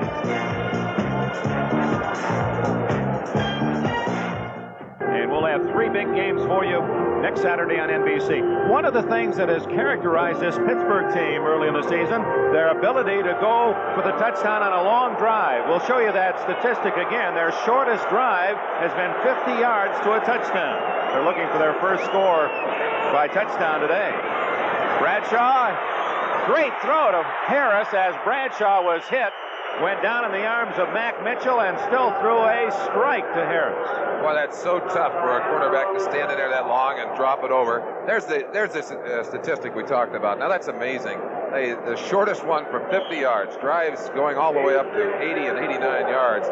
Interesting, though, today they have not been able to put those drives together, and that's the difference in the ballgame. 6-3 Cleveland. Steelers have it 2nd and 5. Harris again. Oh, what a move. And a first down out to the 33-yard line. Did he put a zig and then a zag on someone on that left side? That was Mac Mitchell. We'll give you a chance to look at it. Little stutter step, starts to the right, goes back under the trap block by 72 Mullins. Now watch the little outside fake. Mitchell put his head down, and there was nobody home. Franco Harris, he's amazingly quick for a big man. 6'2" and 225. He now has 30 yards rushing. The top ball carrier in the game. Bradshaw looking for Swan. No, it's Stallworth. Complete. First down at the... No, incomplete. The side judge says no possession. Stallworth thought he had a legal catch. Stallworth is saying, wait a second, you saw me. It was in the air. I had it. I thought he did too. I wonder what the replay will show. Stallworth has done a great job during this season. Here's a chance for you to look at it at home. Now watch Stallworth. He makes a great diving grab. Does the ball touch the ground or not? It does. I think it does. Good call by the official. We got to give them credit when they make a good one, and they did right there. You bet. Here's another quick look at it. Watch it now. He looks like he just pins it as it touches the turf. Right there. Even though he had both hands on the ball, if it's touching the ground simultaneously, that's not a complete pass. 3-man rush for the Browns. 4 linebackers. Babbage is in. Draw to Harris to the 37, a gain of 4. Update from Philadelphia. Mike Hogan has just scored for the Eagles, who jump in front of Miami 14-3. Tremendous parity in the NFL this year, Merlin. Every week we're going to see some big surprises. A lot of good teams, a lot of good players. Of course, one of the early equalizers has been the number of injuries, Dick, the number of people that have gone down, especially the number of quarterbacks that have gone down. 3rd down, 6. Double wing. Harris stays in to block. Wide open is Lynn Swann. That'll be a first down at the 47 of Pittsburgh. That's Swann with one of his graceful, gliding, leaping catches. We're going to give you an isolate. Watch the beauty of Lynn Swann running a pattern. Swann down, cuts hard across the middle. Got his eyes right on the quarterback and goes up, just gracefully receives that ball, comes down, takes a good shot in there. That's number 40, Tom London, who unloaded on him. Bradshaw doing a fine job of evading the pressure, getting away, and Swann making one of those great catches. Live action, first down, and Bradshaw going for the bomb to Swann. Picked off by Darden. 30, 40, and out of bounds at the 45 goes Tom Darden, who leads the National Football League. That is his 4th interception of this young season. Darden's 29th in his Cleveland career, and a big play for the Browns. Darden had it all away, just like a center fielder. Read it, just waited for it, swept in front, took it away from Swann, and up the sideline he went. Double coverage. Bradshaw had Swann beating the cornerback, but there's Darden playing that deep center. Watch how Darden reads it. See how he just waits, and then at the last second, right up in front of Swann, snags it right out of his hand. That's a pretty play. Had to be frustrating for Swann. I think he thought he had a touchdown. He didn't see Darden. Cleveland on the turnover has the ball at their own 44. Oh, what a pop. Lambert into Collins. No gain. Lambert's talking a bit down there. He's trying to get him pumped up. People respond to that. That's one of his great values to this team. He's a very emotional player, and one of the reasons that he's so effective in the middle is he plays with emotion. A quarterback in high school before he went to Kent State. Lambert loves to drop that shoulder and pound the ball carrier. 2nd and 9.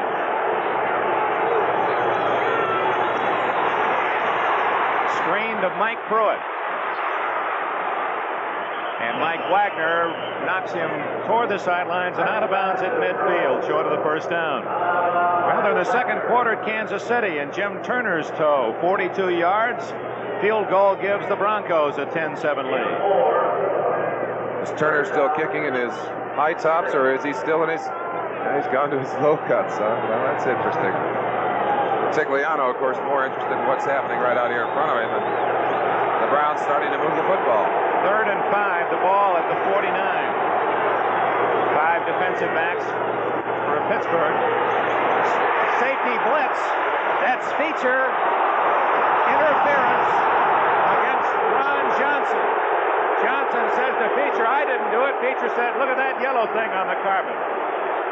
Well, that's a tough call.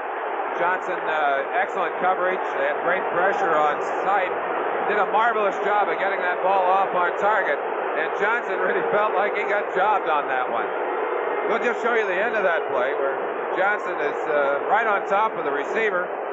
Felt like he got the hit on time. We'll give you a look at it right here. Tough to read from Hard that to angle. tell from that angle, but I think the official who was right there probably made a good call on it. And there you get the word right there. Ricky said, you hit me early. Johnson said, no, man, I was right there. I had it on time. Now the Steeler fans unhappy. 5:40 remaining in the third quarter. Look at that statistic. The Steelers have been their own worst enemy today. And around, Reggie Rucker. And he's down at the 22 in the hold of Lauren Taves. Let's give Mel Blunt some credit for coming up and putting the pressure on him on the outside, making it possible for Taves to have time to make that inside-out play. Fine tackle. Yardage of nearly 5. Call it second and a long 5 for Brian Sipe, who played his college ball at San Diego State. His career passing percentage, 56%. Nothing wrong with that. Well, that's interesting. The Steelers have just called timeout. L.C. Greenwood is upset. Apparently, Lambert feels they need a little time to regroup down there. So with a break in the action, 5 minutes left in the third quarter. The Browns trying to figure a way to add to their lead. It's 6-3 Cleveland late in the third quarter. Veteran offensive tackle John Kolb, who left the game, re-entering that pinched nerve in the neck. We do not know if he will play anymore this afternoon. Looks like he's in pain, doesn't he? He does indeed. Pittsburgh, 153 yards of work on their own on offense, and then minus 118 penalties. Bad statistic. Sipe on 2nd and 5 has a man open. Good recovery by Johnson, the rookie, as Rucker, and now it's Johnson saying he interfered with me. Well, Rucker doing what a good receiver must do. If he can't get that football, he's got to keep that defensive back from getting it. Smart call again. Sipe calling a good game. Goes deep, tries to get him, tried a little hard inside move, going back outside. Johnson right on it. Now watch the reaction as he gets up off the ground. He's saying, come on, you call it on me, call it on him. For heaven's sakes. Young man very upset. He's on a pogo stick. 3rd and 5 at the Pittsburgh 22. Down goes Sipe. White makes the hit. It appeared that might have been a quarterback draw the way Sipe took that little false step. Either that, Dick, or he may have seen the pressure breaking in on the outside with both of those defensive ends coming hard and knew he had nowhere to go. They're going to call it a sack. That would be the 4th of the game for the Steelers, their 11th of the year. And Sipe holding that left hand awkwardly as he leaves the field. We'll keep our eyes on him. Tucking to score, Tony Frisch, 4th quarter field goal to cut the Rams' lead to 10-6. Houston's 2 scores on field goals. We've had nothing but field goals here. A 41-yard attempt by Cockroft. Right down the middle. Cleveland 9, Pittsburgh 3. 4.5 minutes remaining. Sipe may be hurt. We'll have that report when we return. Cockroft tees it up. His 3 field goals from 46, 30, and 43 yards. The difference, 9-3, as Pittsburgh trails and Larry Anderson waits at the 4-yard line for the Steelers. Sun breaking through here at Three Rivers Stadium.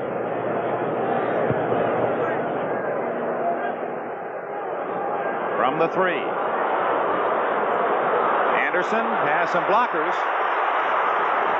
Out to the 34-yard line, and Tom London, along with Ron Bolton, to make the hit. Sipe apparently not injured badly. That would be a real shocker if he was. He was hurt in both Pittsburgh games last year. Early, he hurt his shoulder, and took him a while to get over an arm and shoulder injury. I believe Steve Burness hit him. And, of course, the one we talked about at the lead of the show, where he was badly banged up and missed a number of games at the end of the season after the second game against Pittsburgh. Good news for the Steelers. John Kolb, 55, is in there at left tackle. Inside handoff on the trap, and that's Franco. Harris first down at the 46. Tony Peters from strong safety to make the hit. Super trap on the inside. Sam Davis trapping number 64. Turkey Jones. Watch Ambrose trying to get out. And that's 79, Larry Brown, sealing him off. Boy, that's a great play. Great block by Larry Brown. Of course, Franco doing what he has to do when there's a hole open, and that's get as much as he possibly can. Tight end, 89 Cunningham on the left side. Swan right, Stallworth left. Harris. 50 and out of bounds at the Cleveland 45. Good gain by Harris. Mitchell ran him out of bounds. The offensive linemen have to do more than just block on the line of scrimmage. Occasionally they've got to get out. Watch number 55, John Kolb, get out and lead this sweep. Very unusual play for the tackle to lead. Kolb gets out to the outside, shields off Tony Peters, keeps his feet, gets up, Shields again. That's Ron Bolton. He's going after number 27, Tom Dart. Great job of blocking. And all of that when you got a neck that's just about killing you. That's right. Almost a hat trick for John Kolb. 2 blocks and smelling the third. Harris plowing forward and a first down to the 39 before Shirk could make the tackle. And Franco Harris is starting to rumble. At Buffalo, Tony Linhart, 21-yard field goal for the Bills. And they lead the Colts by a touchdown, 24-17. Philadelphia advances over Miami in the fourth quarter on a Mickemeyer field goal, 17-3. And Cincinnati, in search of its first win, has a 6-point lead in the fourth quarter. Denver, Kansas City tied up before the half. First down play. And again, it's Harris right up the middle. Another first down for the Steelers, and Harris ripping up big chunks of yardage. The Pittsburgh Steelers can hit you so many different ways. They run about 6 or 7 different kinds of traps. This is their favorite, the quick trap right up the center. Mullins shielding off Ambrose, and Franco Harris making a brilliant reaction to those blocks. Gets big yardage up the middle. Harris more yardage in this drive than the entire first half. Look at that hole. Boy, that's pretty. That was Sam Davis coming over to do the trapping on that one.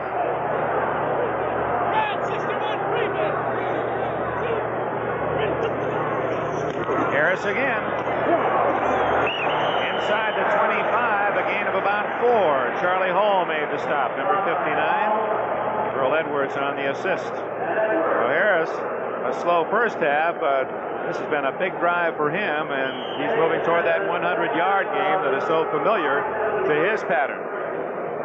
We're going to give you another look at that trap from the ground level where we get right down where the action is. Now watch the trap coming from the inside. That's Sam Davis, 67, coming over. Right here, he's going to trap 64, Turkey Jones. You see 79, Larry moving in, Barry Brown moving to the inside. And boy, they opened a hole between the two of them. Quick toss to Blyer, but Mitchell just as quick to get out there and drag him down. Mac Mitchell, number 70, 6'7 and a half from Houston. This Cleveland Brown front wall of Jones, Edwards, Shirk, and Mitchell, their average height is 6'6 and a quarter, tallest line in football. That's taller than the University of Kentucky basketball team that won the NCAA championship. And he used all of that height and those long arms to get a hold of Rocky Blyer and pull him down for a loss. Very big play down in the field right now. 3rd and 8. Both wide receivers to the right. It appeared that Jones was offside.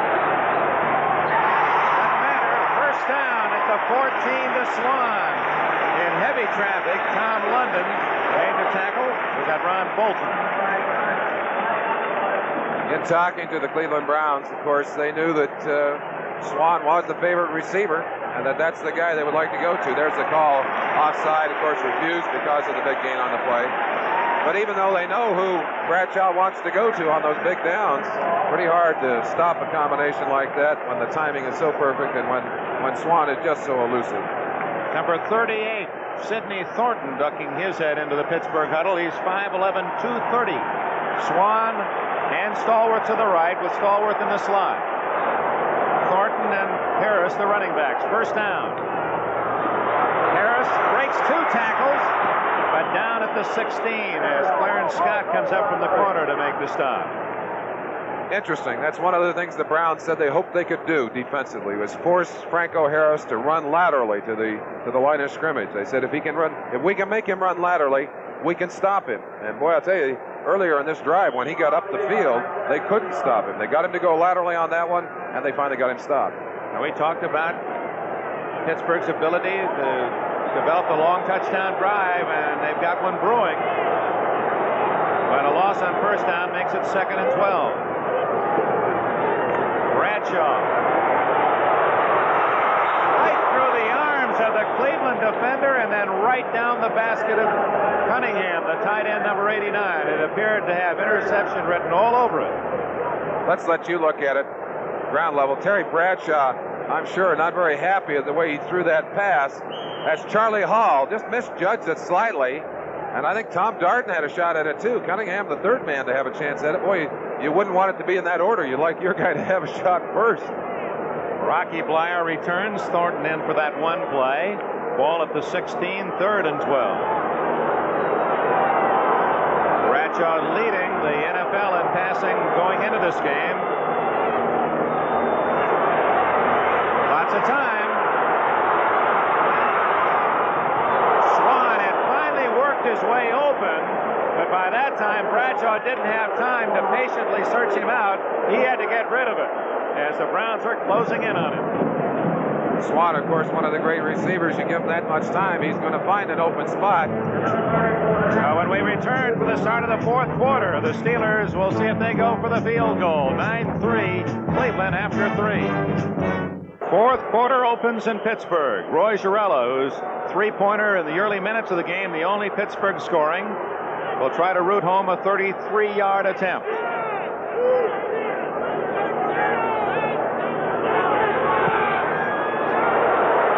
It's there. Now the first play of the 4th quarter, Roy Gerela makes it 3-2 Cleveland in field goals as the Browns have a 9-6 lead. Let's go back to a near touchdown pass, and again the timing. Bradshaw had to unload just a fraction before he wanted to, and just missed Swan on the last play of the 3rd quarter as Swan was breaking open and just out of his reach only because Bradshaw didn't have time. If he had one more step, that's 6 points. There you see the man who's saying, all right, that's more like it, but we got to get more than just those 3-pointers. We need a 7-pointer. And I think Bradshaw pretty smart. Had he held that ball a fraction longer, he'd have been smeared. There's the address, the U.S. Olympics, Post Office Box, 1980C, Cathedral Station, Boston. And we hope you'll send in your checks to support our American Olympians. Of course, we're very excited here at NBC about the chance to cover those Olympics, Dick, and a chance to visit Moscow and the Soviet Union. Looking forward to that. Indeed, and it'll be unprecedented coverage. From the sidelines, we watch Gerela kick it off. Keith Wright, Larry Collins, 2 rookies. Oh, that didn't go the 10, did it? Yes, it did, and that's going to be Pittsburgh's ball. The onside kick totally catching the Browns off guard. Robin Cole came up with a football as the element of surprise works for Pittsburgh. I watched Gerela practice this kick yesterday for about 10 minutes and had no idea that it would be used as effectively as it was today. He just kind of punches that ball along the ground. Here it is right here. Watch it now. He just kind of punches it. See if anybody on the kicking team touches it early. I think there was a lot of talk there. He's 10 yards. Gerela. Oh, I'd say that's great. I've never seen that. Gerela, the kicker, recovered the onside kick without anyone else touching it. That's a one-man show. Harris trapped and dropped from Earl Edwards, number 66. So that should give the Steelers a big emotional lift. They trail by 3. Here it is. You may not see this again in 20 years. Gerela to Gerela. Get inside that 45, Roy. Now you're set, and your team has the ball. That's the old guy so fast he can throw the pass and catch it too. Well, Gerela got down there, did a great job of making one of the biggest plays of this game so far. Former's baseball and soccer player in high school have paid off on that play. Bradshaw, Swan. Ooh, what a hit. 42-yard line, first down Pittsburgh, and this crowd comes to life.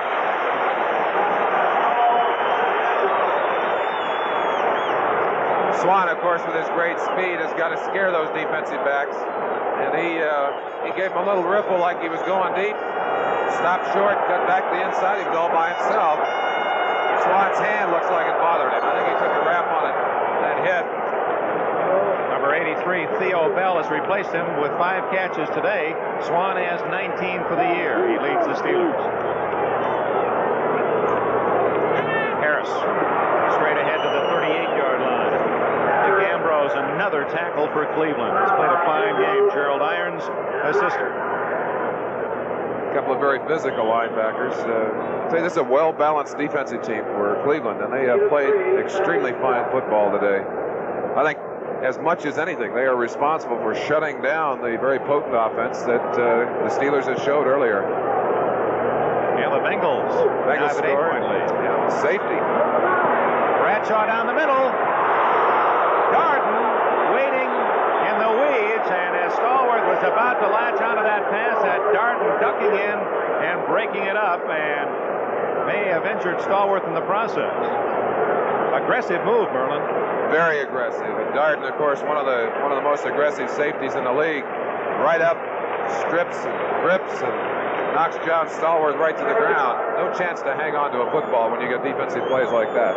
Darden with 1 interception today and 4 for the year, leading the NFL. He's playing great football, and many feel this is his all-pro season. 3rd and 6.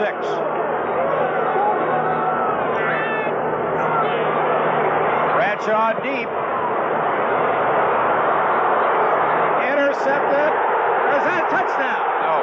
It touched the ground. Incredibly, that ball juggling between Clarence Scott and Lynn Swann, and almost a freak touchdown. Well, you want to watch some heart-stopping action. It looks like Scott is going to have that ball. It hits on the ground. If that had hit on Scott's hands instead of on the ground, Lynn Swann would have had a touchdown. Well, Lynn Swann's going to debut as a radio commentator, sports commentator on a local radio station in Pittsburgh. He's going to have a lot to talk about tomorrow in his first show. He sure is. But the Steelers, after the onside kick, are unable to move the ball, and now Colquitt kicking it to Keith Wright, and Ozzie Newsome is back. Way in the air.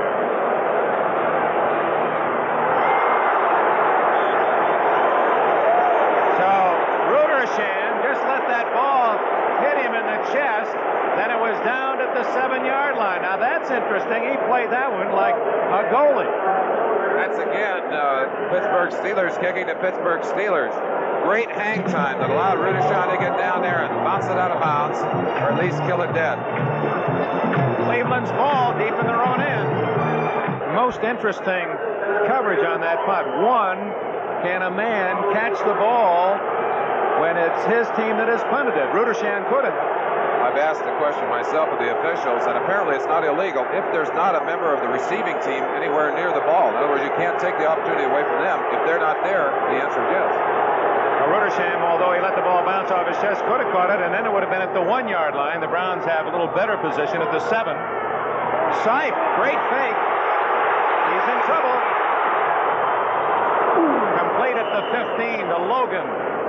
Dave Logan from Colorado, where he was drafted by 3 different pro teams in 3 different sports. The Reds liked him in baseball, Kansas City Kings in the NBA, and of course the Browns in the NFL. Sipe showing us a lot of cool standing back in there, Dick. He had pressure, although it was late pressure, scampered a little bit, finally spotted the open receiver, and did what he's done all day. Got him the football. 2nd down and 2 on a gamble throw, deep in your own end, leading 9-6. Collins and Pruitt, the running backs. And that's Larry Collins. And a flag is down in the backfield as Collins ducks out of bounds at the 21 with a first down, but let's see if there's a penalty against Pittsburgh. Or against Cleveland. It's a hold against the Browns. It looks like they may have called one of the backside linemen for holding on Joe Green. Let's give the official a chance to mark it off. But again, I referred to that earlier, the fact that these Pittsburgh linemen had complained violently over the past couple of years at the way they were being held by the Cleveland Browns offensive line. So let's take a look at Joe Green here. That's 79 coming in to Jerry Sullivan coming in on the back of his legs. Now maybe they're calling it on Tom DeLeon on the outside. I don't know. Green, 32 years old today. This is Joe's birthday. That's not much of a present he just received. Good move by Pruitt to get back to the 15, 16-yard line. And again, Sipe throwing out of his own end zone. Sam Rutigliano indicating that he'll roll the dice. Boy, he's not afraid to take him out anywhere. Interesting call there. Let's look on the inside of Joe Green. Again, playing that familiar spot in the gap, trying to shoot up through the inside. Sullivan doing a good job of getting the hands out on him, which is legal now, holding him off to the inside. not much of an effective rush. And again, credit the offensive line of Cleveland with giving him time to play. And Big Joe doing the other thing he does very well. Great pursuit in on the tackle. That was the very first move Chuck Noll made when he became the head coach here at Pittsburgh, was to draft Joe Green. He showed good wisdom from the very start. Reverse to Newsome. He's got running room. First down at the 31. Great ball handling by Sipe, and they completely fooled the Pittsburgh defense on short yardage. Sipe is showing us the courage of a real gambler here. Fakes the toss outside. Newsome coming back, and as we said earlier, Newsome has the speed of an outside receiver, along with a great build to go with it. Scampers up the field. He's getting a great block by Jackson, 68, 73, Duck Deacon coming inside, and they were lucky to bring him down after a very healthy game. 15 yards, and Newsome has 25 yards and 2 end arounds. We're in the fourth quarter, 10 minutes remaining. The toss is to Pruitt. And he draws a bunch of those black and gold bumblebees on defense for Pittsburgh. Blood and Banaszak. One of the differences in this Pittsburgh team that is apparent to us is that they aren't making the turnovers that were so common for them in the past. They have not dominated on defense as they once did. In fact, you notice the length of those drives, Dick. One of the reasons they had to be so long was because of the fact that they aren't getting the turnovers in opponents' territory. We have our first final of the day. Philadelphia upsets Miami 17-3. We'll have all the scores and highlights following this action on NFL Report. Sipe over the middle, and Newsome with a catch at the 46-yard line.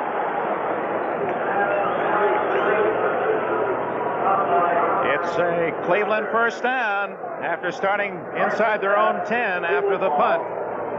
They lead 9-6, another final. The Rams remain unbeaten.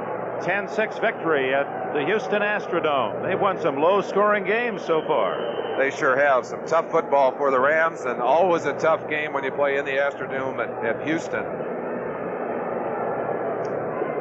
I guess there'll be a couple of undefeated teams going out of this day, and the battle here will decide whether it's going to be Cleveland or Pittsburgh. They're the only two unbeaten AFC teams. The Redskins, the Bears, and the Rams, the only NFC teams without a loss. Ball at the 46-yard line. First down for the Cleveland Browns. Tom Beasley is in for John Banaszak. 76 Banaszak on the near side being attended to. The veteran lineman from Eastern Michigan. They're looking at his shoulder. Rucker right. Logan left. Threw it up the middle. He picked his hole and shot through the center of the Steeler defense a la Franco Harris.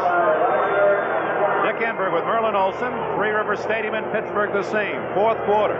8 minutes and 20 seconds remaining. The Cleveland Browns saw the Steelers kick an early field goal after an interception. And then Cleveland with two cock-draw field goals in the second quarter.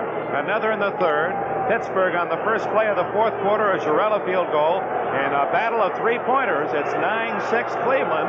And the Browns looking for their first win ever at Three River Stadium, have the ball in Pittsburgh territory. Larry Collins could not get around L.C. Greenwood. Greenwood holding his ground, and with that tremendous speed, just ran him out laterally, stripped him away of his blockers, and a loss to the Browns at the 42-yard line of one. Having those long arms didn't hurt either, Dick. He just reached out there and grabbed him. I think the thing that is most impressive to us in watching this game is the fact that you'd have picked Pittsburgh to have the long drives in this game. It's Cleveland that has driven the football. You'd have thought that maybe the Pittsburgh defense would dominate. It's Cleveland's defense that's been most impressive today. And Sipes, the man calling the shots. A great game. He's going long. Oh, an excellent try by Reggie Rucker. Went right through the fingertips. A very tough chance for Rucker, who set this 1978 goal personally for 70 catches. When he does that, he'll break a long-standing Cleveland mark. Max Speedy caught 62 back in 1952. And Sipe getting the ball deep. One of the raps against Sipe in the past was he couldn't get the ball deep. But he's finally learned how to throw his kind of passes, the looping deep ones, as he did there, threw it perfectly. And although Ron Johnson was covering very closely, they almost had an interception on the play. Three-man defensive line for the Steelers. Extra linebacker Winston is in. 3rd and 11. Oh, what a rush. Scotty Shell, safety man, blitzing through. And did he hit Sipe cleanly? No one touched him. Torpedo Shell, that's the 5th sack of the day. Now watch it again. Sipe going back. Apparently just has no opportunity to get away from Shell. Number 31, you see him coming right from the bottom.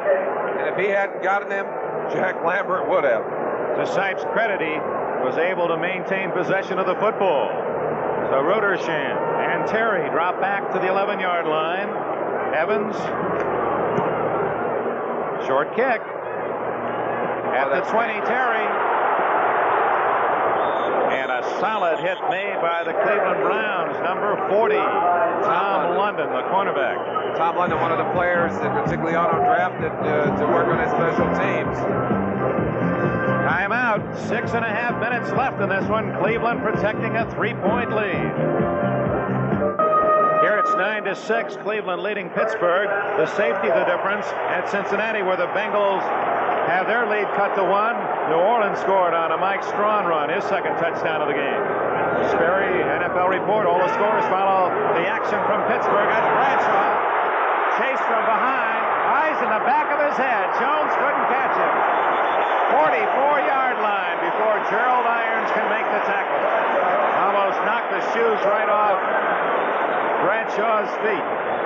Terry Bradshaw, of course, with the ability to run, has 4.7 speed. It's amazing. I've always accused some of these guys that there's no way he knows Turkey's there, but I think he feels him back there. And he just turns it on. Gets away from Ambrose there, gets to the outside, would like to get on the ground there, doesn't have a chance to before he takes quite a shot. That was Gerald Irons, 86, who laid it to him. Good gain by Bradshaw. Near midfield. First down at the 45. Meyer. All the way to the Cleveland 47-yard line. And the way this one's developing, we might see an extra 15-minute period if it stays true to form the way they've been kicking field goals. Jerry Shirk came in on that last play, and Bradshaw handed off, and Shirk just leveled it. Just took him right to the ground. Boy, I tell you, that had to hurt. Just in case he had any design on running again. I think that's saying, listen, glad you handed it off. If you had kept the ball, I really would have made it hard on you. 2nd and 2.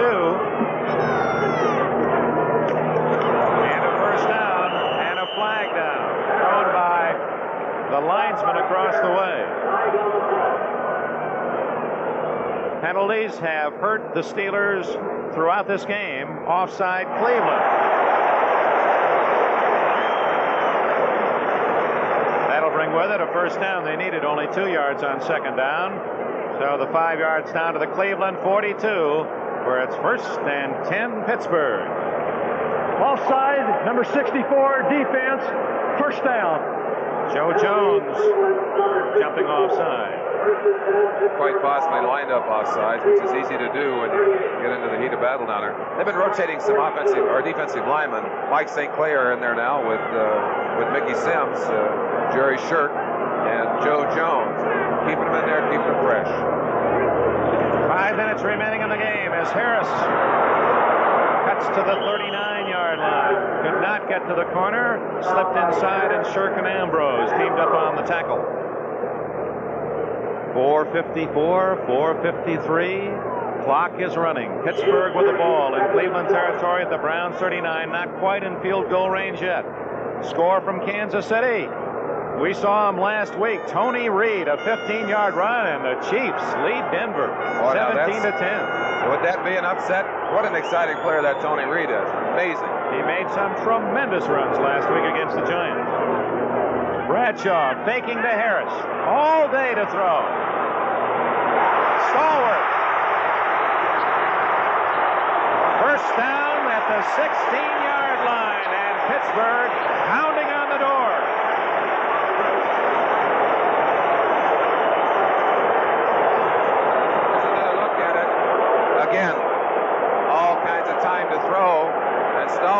drifts into that little open territory. Lynn Swann deep and pull him back.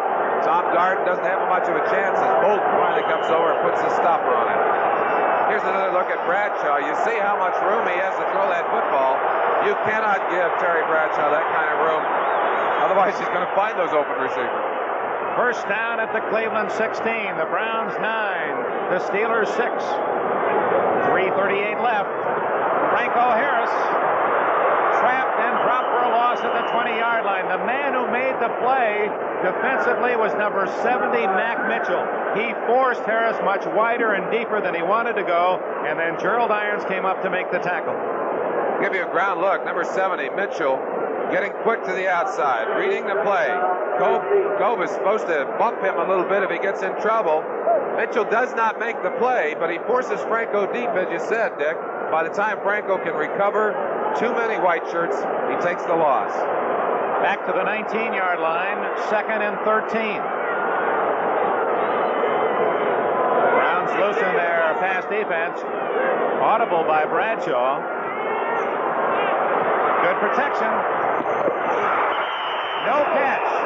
Bolton hit Blyer, and the Steelers are arguing that Blyer was forced out of bounds. Had he been able to come down normally, he would have been in bounds. Terry's very upset. Chuck Noll not very happy about that call either. Can't blame him. Tough call against him at that point in the game. The official is ruling here on this play that even if there was no contact, Blyer would not have gotten both feet down. What do you think? Let's let him look at it at home. Blyer catches it very close to the sideline. I think he might have been able to come down inside. I do too, Merlin. Let's give you another look at it. Looks to me like he's well inside. The defender drives into the sideline. Well, we've called some good ones for the officials. We'll question him on one. 3rd and 13 play. And it's broken up by Clarence Scott, number 22. Steeler fans thought he might have interfered, but they could have been guilty looking at that one with their hearts. Well, so Chuck Noll sending in the field goal unit, frustrated on this drive.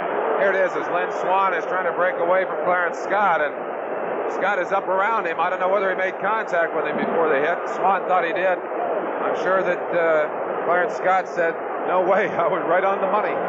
Roy Chiarella, who was 0 for 4 going into this game, has 2 field goals in 3 attempts. This one would tie it.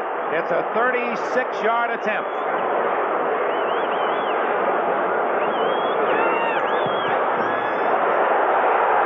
Good. And with 2:35 left in the game, each side has connected on 3 field goals. Oh, my. For a no-touchdown game, we've got some real drama going at Three Rivers. And we'll be back.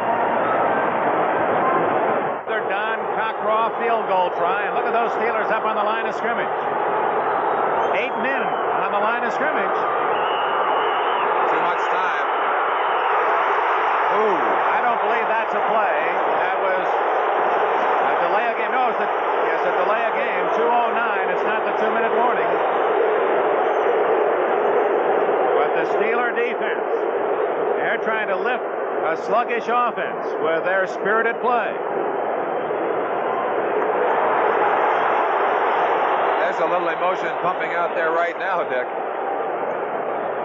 Oh, get bad news from New York. And again, the injury plague that has been striking NFL quarterbacks has hit the New York Jets' brilliant young quarterback, Richard Todd. We get the report that in Washington, Todd has suffered a broken collarbone.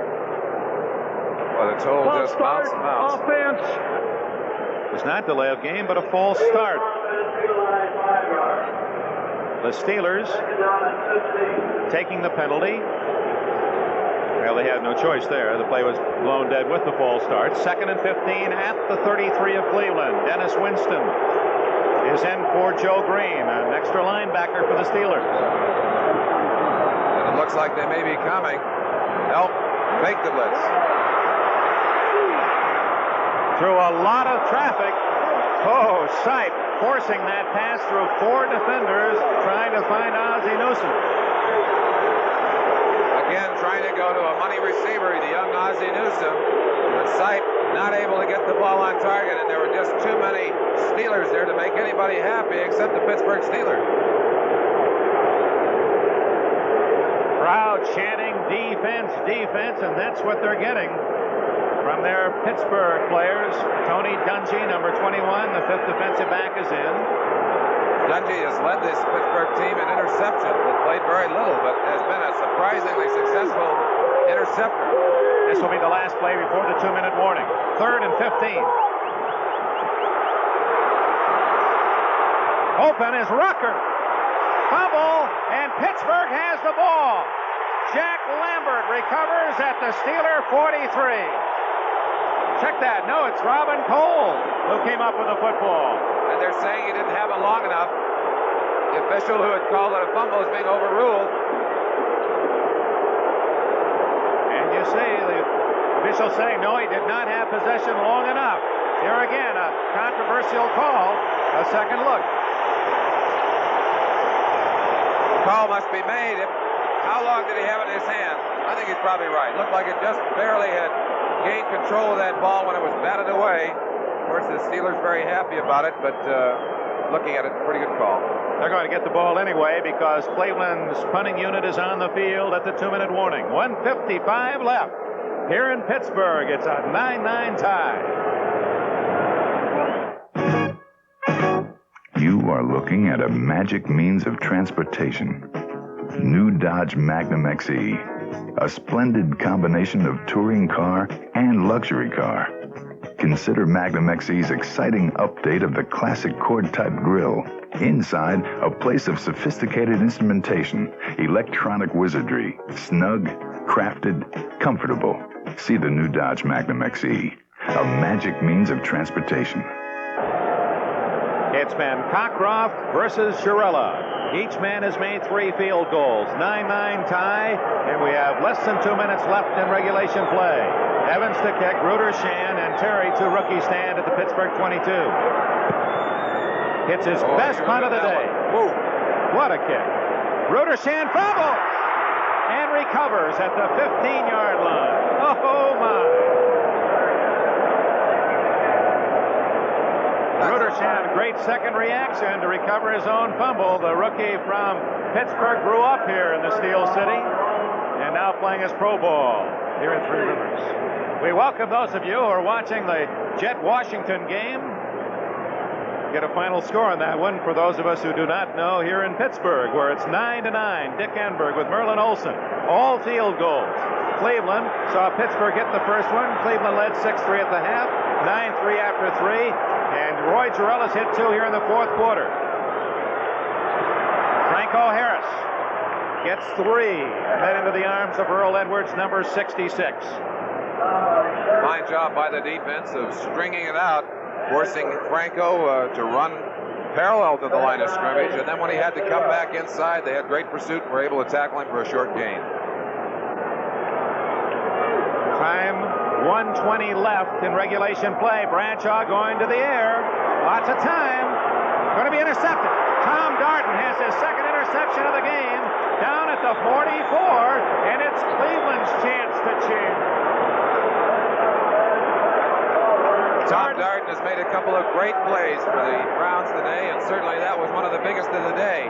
Bradshaw very unhappy with himself. That was a poor pass, and Terry doesn't usually throw that many poor passes. At least hasn't done in the early going this year. Watch this one. Doesn't seem to be thrown anywhere near Lynn Swann. Had he thrown it deep enough, Swann might have had it. As it was, Tom Darden had it. Darden's second interception. He has 5 for the season to lead the NFL. Now Cleveland try to get in field goal range for Don Cockcroft. 1:09 left. Cleveland has all 3 timeouts left. Mike Pruitt for the injured Greg Pruitt. No gain. Pruitt, number 43 from Purdue, held in check most of this day by the Pittsburgh tough defense against the run. Dwight White led that charge. Sam Rutigliano's Browns have been one of the surprises of this new NFL year. 48 seconds left. Cockcroft, the most accurate active field goal kicker in the NFL, anticipating a possible game-winning chance.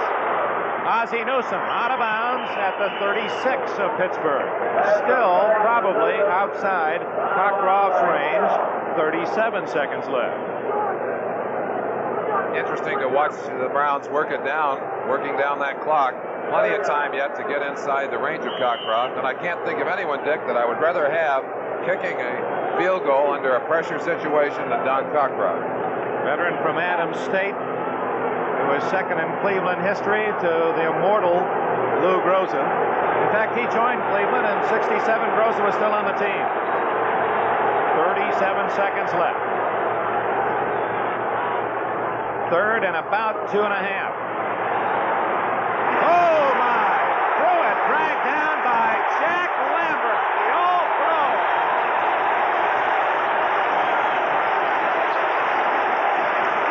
Not only preventing the first down, but taking the Browns out of field goal range. The clock is running. 15-14. We may have seen the last play of regulation. Browns aren't going to kick it unless Pittsburgh calls time. They don't want a chance of a long punt return. Well, it looks like both teams satisfied to take it into overtime, Nick. Now time called by Cleveland. So what Sipe is going to do on 4th down, he's going to go for one bomb, maybe a tip play. We'll have that for you when we return.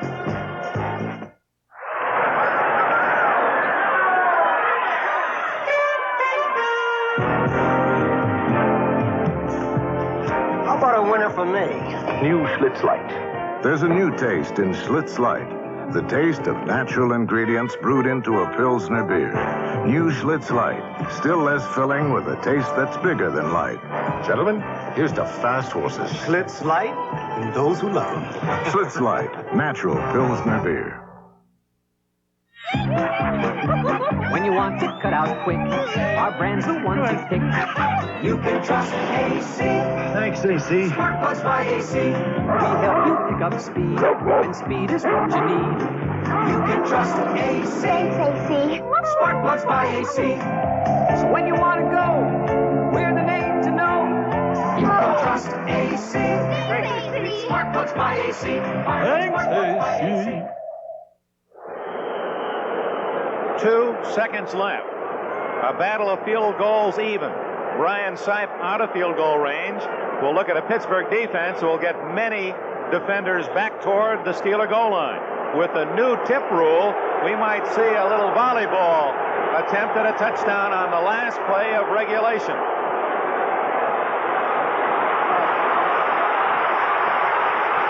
He's going to unwind, and here it goes. That's Rucker and Newsom intercepted. Tony Dungy, the 20, the 30. Now he's got running room. 50, finally tackled at the 37-yard line. What an exciting finish of regulation play. Tony Dungy, a specialist in the prevent defense, has his third interception. Took it from the end zone all the way to the Cleveland 37 as the gun sounds, and we're now in a 15-minute overtime. Cleveland has already won once 2 weeks ago. They beat Cincinnati 13-10 in overtime, and a Cockcroft field goal in overtime last year beat New England. Pittsburgh has been in only one overtime game ever, and that one ended in a tie, 35 in 1974 against Denver. We'll have the toss of the coin. Now, in this case, would you like to have the ball first or not? You bet. I want that ball right now. And, of course, the first chance to get it, to move down the field, if you're confident in your offense, you take it either way. Pittsburgh is confident that they've got a good offense and good defense. They'll take it either way. Of course, on the other side of the line, the Browns have played better than Pittsburgh has today. I don't think the toss for these two teams is that critical. Now Green, Lambert, Davis, the tri-captains for the Steelers, Cockcroft, Irons, and Cleo Miller out there for Cleveland. Now Reggie Rucker, 33. I think Coach Rutigliano, Sipe, felt they had a pretty safe play there. Didn't think there was much risk. Dungy almost turned it around on him. Boy, that's an exciting way to finish the regular time of the game. Dungy, a former quarterback at Minnesota and a running quarterback, and almost ran one back more than 100. He said that one of the reasons he's been so successful on intercepting the ball is because he played quarterback, has a feeling for it. There you see the cut. There you see the acceptance of the toss. Steelers will take the ball from left to right. When we return, overtime coming up in Pittsburgh, where the Browns and Steelers are tied at 9. Tonight, give that special someone a beautiful rose. Red Rosé, the rose red wine with extraordinary flavor. White wine drinkers like it because it is crisp, light, and very drinkable. But compared to white wine, red rosé has much more character, far more flavor. It is uniquely enjoyable, like a chilled white wine, with more flavor. Gallo Red Rosé. Just an ache. You know, it's like just a constant aching. Thaddeus Golas has a headache. You're probably not really operating at full potential when you have a headache. Will you try extra strength Tylenol? Sure. Compare regular aspirin, the leading extra ingredient pain reliever, and extra strength Tylenol. Extra strength Tylenol has more medicine. I feel relieved. Feel good. What pain reliever would you take next time? Extra strength Tylenol, I'm sure. Extra strength Tylenol. It's aspirin free, and you can't buy a more potent pain reliever without a prescription. I want to. At the end of regulation play, a 9-9 tie will return with sudden death action in a moment after these messages from your local station. I want to talk to you about a man and woman living together without benefit of marriage. Grandpa defends swinging singles. Tuesday at 8, 7 Central and Mountain. Karen Grassley stars in Battered, a woman whose perfect life was shattered by one blow. I don't want to be alone. Battered, Tuesday at 9, 8 Central and Mountain. Picture yourself in Allegheny County Park's photo contest. Details are available at Park District offices and area businesses. Enter today. Your Lincoln Mercury dealer announces our Top Cat clearance of 78 Mercury Monarchs and Zephyrs is on. We're clearing out the 78s to make room for the 79s. Now's a great time to get into a 78 Monarch because we're ready to sell. Or a 78 Zephyr, our newest Mercury. It's ready to go now. Top Cat values and trades. Our 78s must go. Make tracks to your Lincoln Mercury dealer.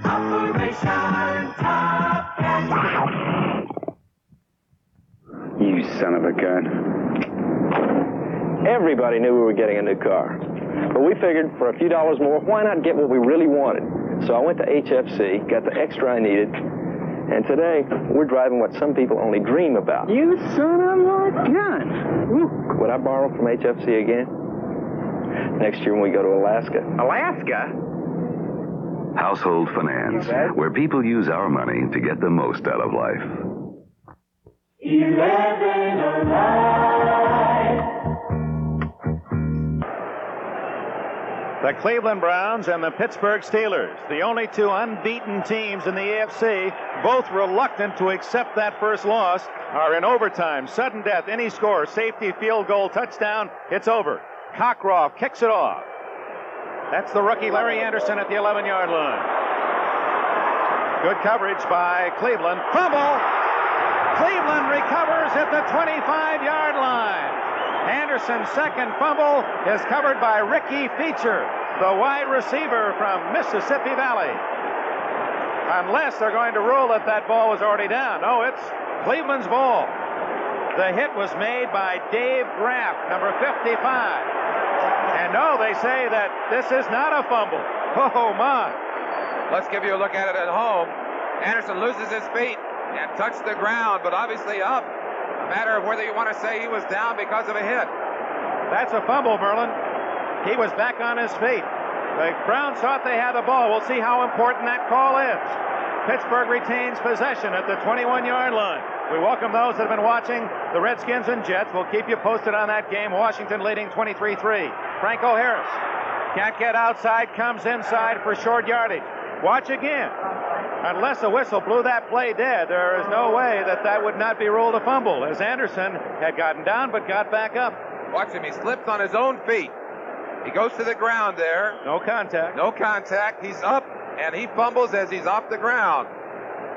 Very tough. Boy, I'd say if I'm a Cleveland Brown fan, I got to be upset. Of course, the officials can't see it in slow motion. That happened much quicker down on the field. 2nd down and 7. Bradshaw being chased by Edwards. Has a man open. Stallworth, first down at the Cleveland 40-yard line. Make that the Pittsburgh 40. Coach Retigliano told us early, he said we've got to keep Bradshaw in the pocket. He does the most damage when he runs out of there. Looks like he planned to get out of there, getting great pressure from Turkey Jones.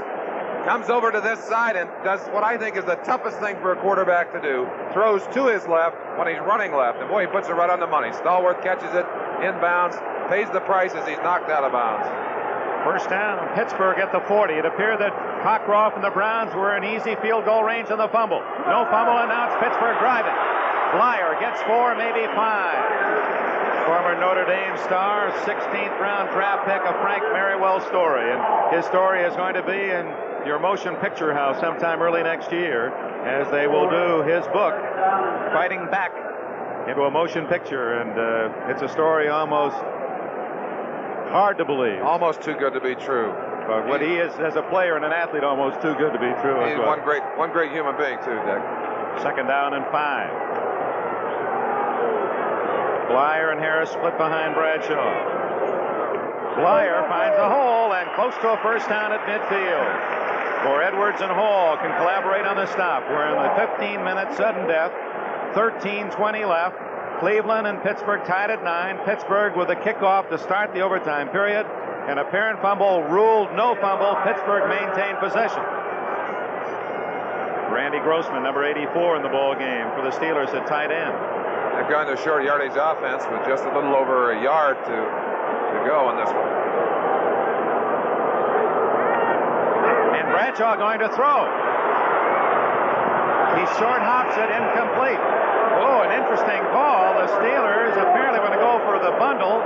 Instead, Bradshaw pressured out of the pocket, throws short, and now will the Steelers punt? The crowd wants him to go for it. How would you like to have to call that one? I've got to punt it. Well, you punt yours. They're going to run theirs.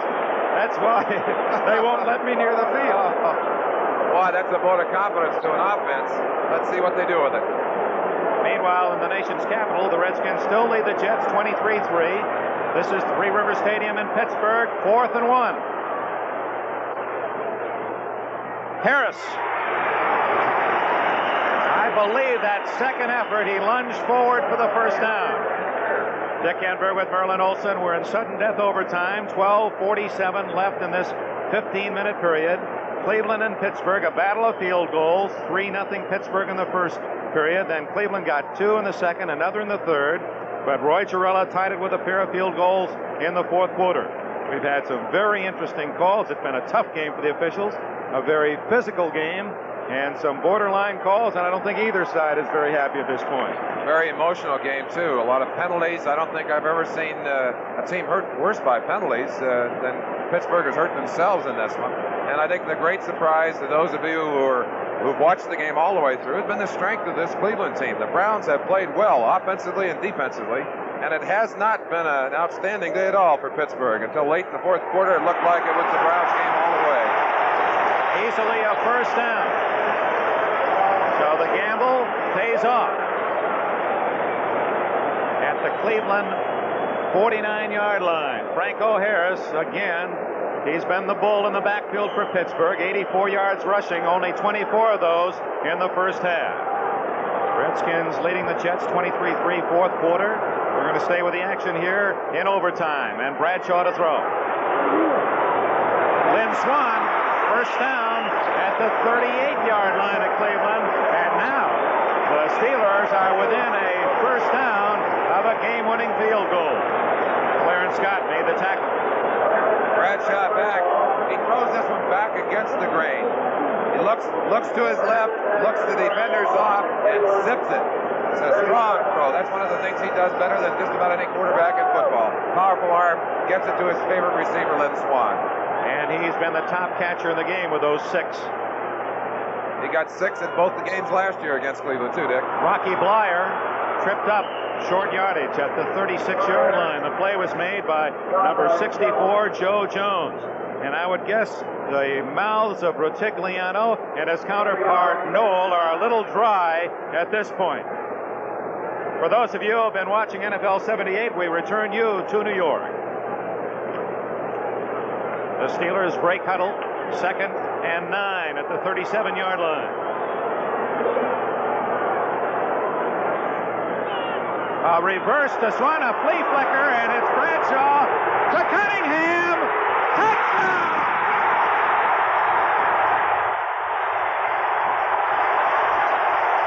And they're shaking Three Rivers Stadium right off its foundation. The old flea flicker, and Bradshaw hits his 6'5" tight end Cunningham. The Steelers win 15-9.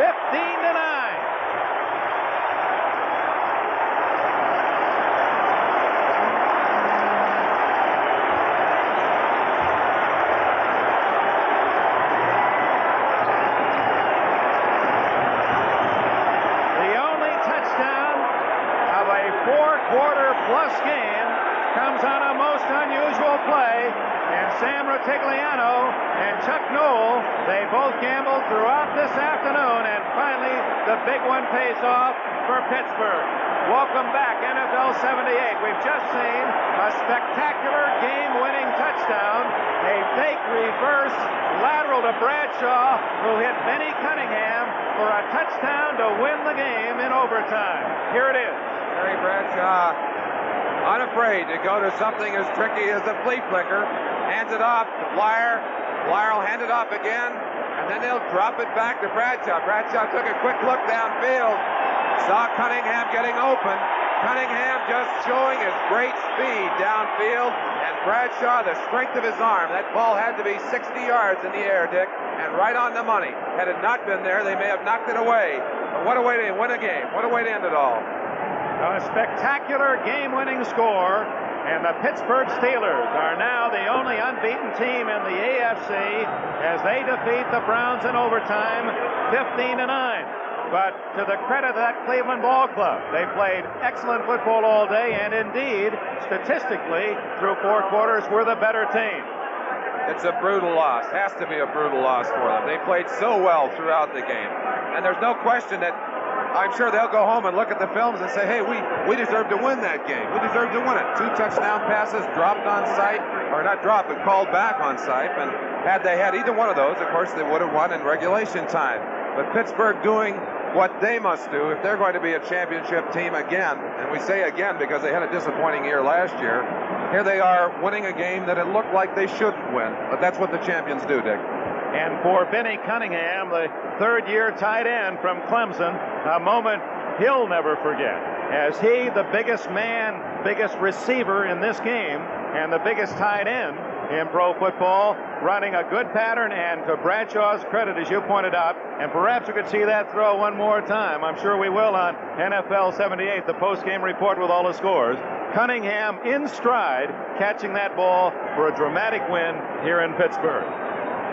Let's look back at a play that might have been equally important as that touchdown pass. On the very first play of the game, of the overtime period, that's Larry Anderson carrying the ball. Now he's going to break upfield, slip and fall. Now he's going to get back up off the ground and be hit at the same time. The ball is declared down and dead at that point. I'm sure the Cleveland Brown fans will be saying it's a fumble. And that's the story from Three Rivers Stadium. It ends in a spectacular touchdown and in controversy. The executive producer of NBC's NFL Football, Don Ohlmeyer. The telecast of today's game. Great job, gentlemen. Produced by Michael Weissman. Directed by Ken Faust. Technical Director Horace Ruiz. Associate Director Randy Wands. Next Saturday, starting at 2 o'clock Eastern Time, Game of the Week, baseball. The hot New York Yankees face the Cleveland Indians. Philadelphia Phillies are at Pittsburgh. They'll fight the Pirates in the National League Eastern race. Or you'll see the Toronto Blue Jays at Boston's Fenway Park. And then next Sunday, NFL football, game of interest in your area. Check your local listing. And now stay tuned for the Sperry NFL Report following these messages from your local station.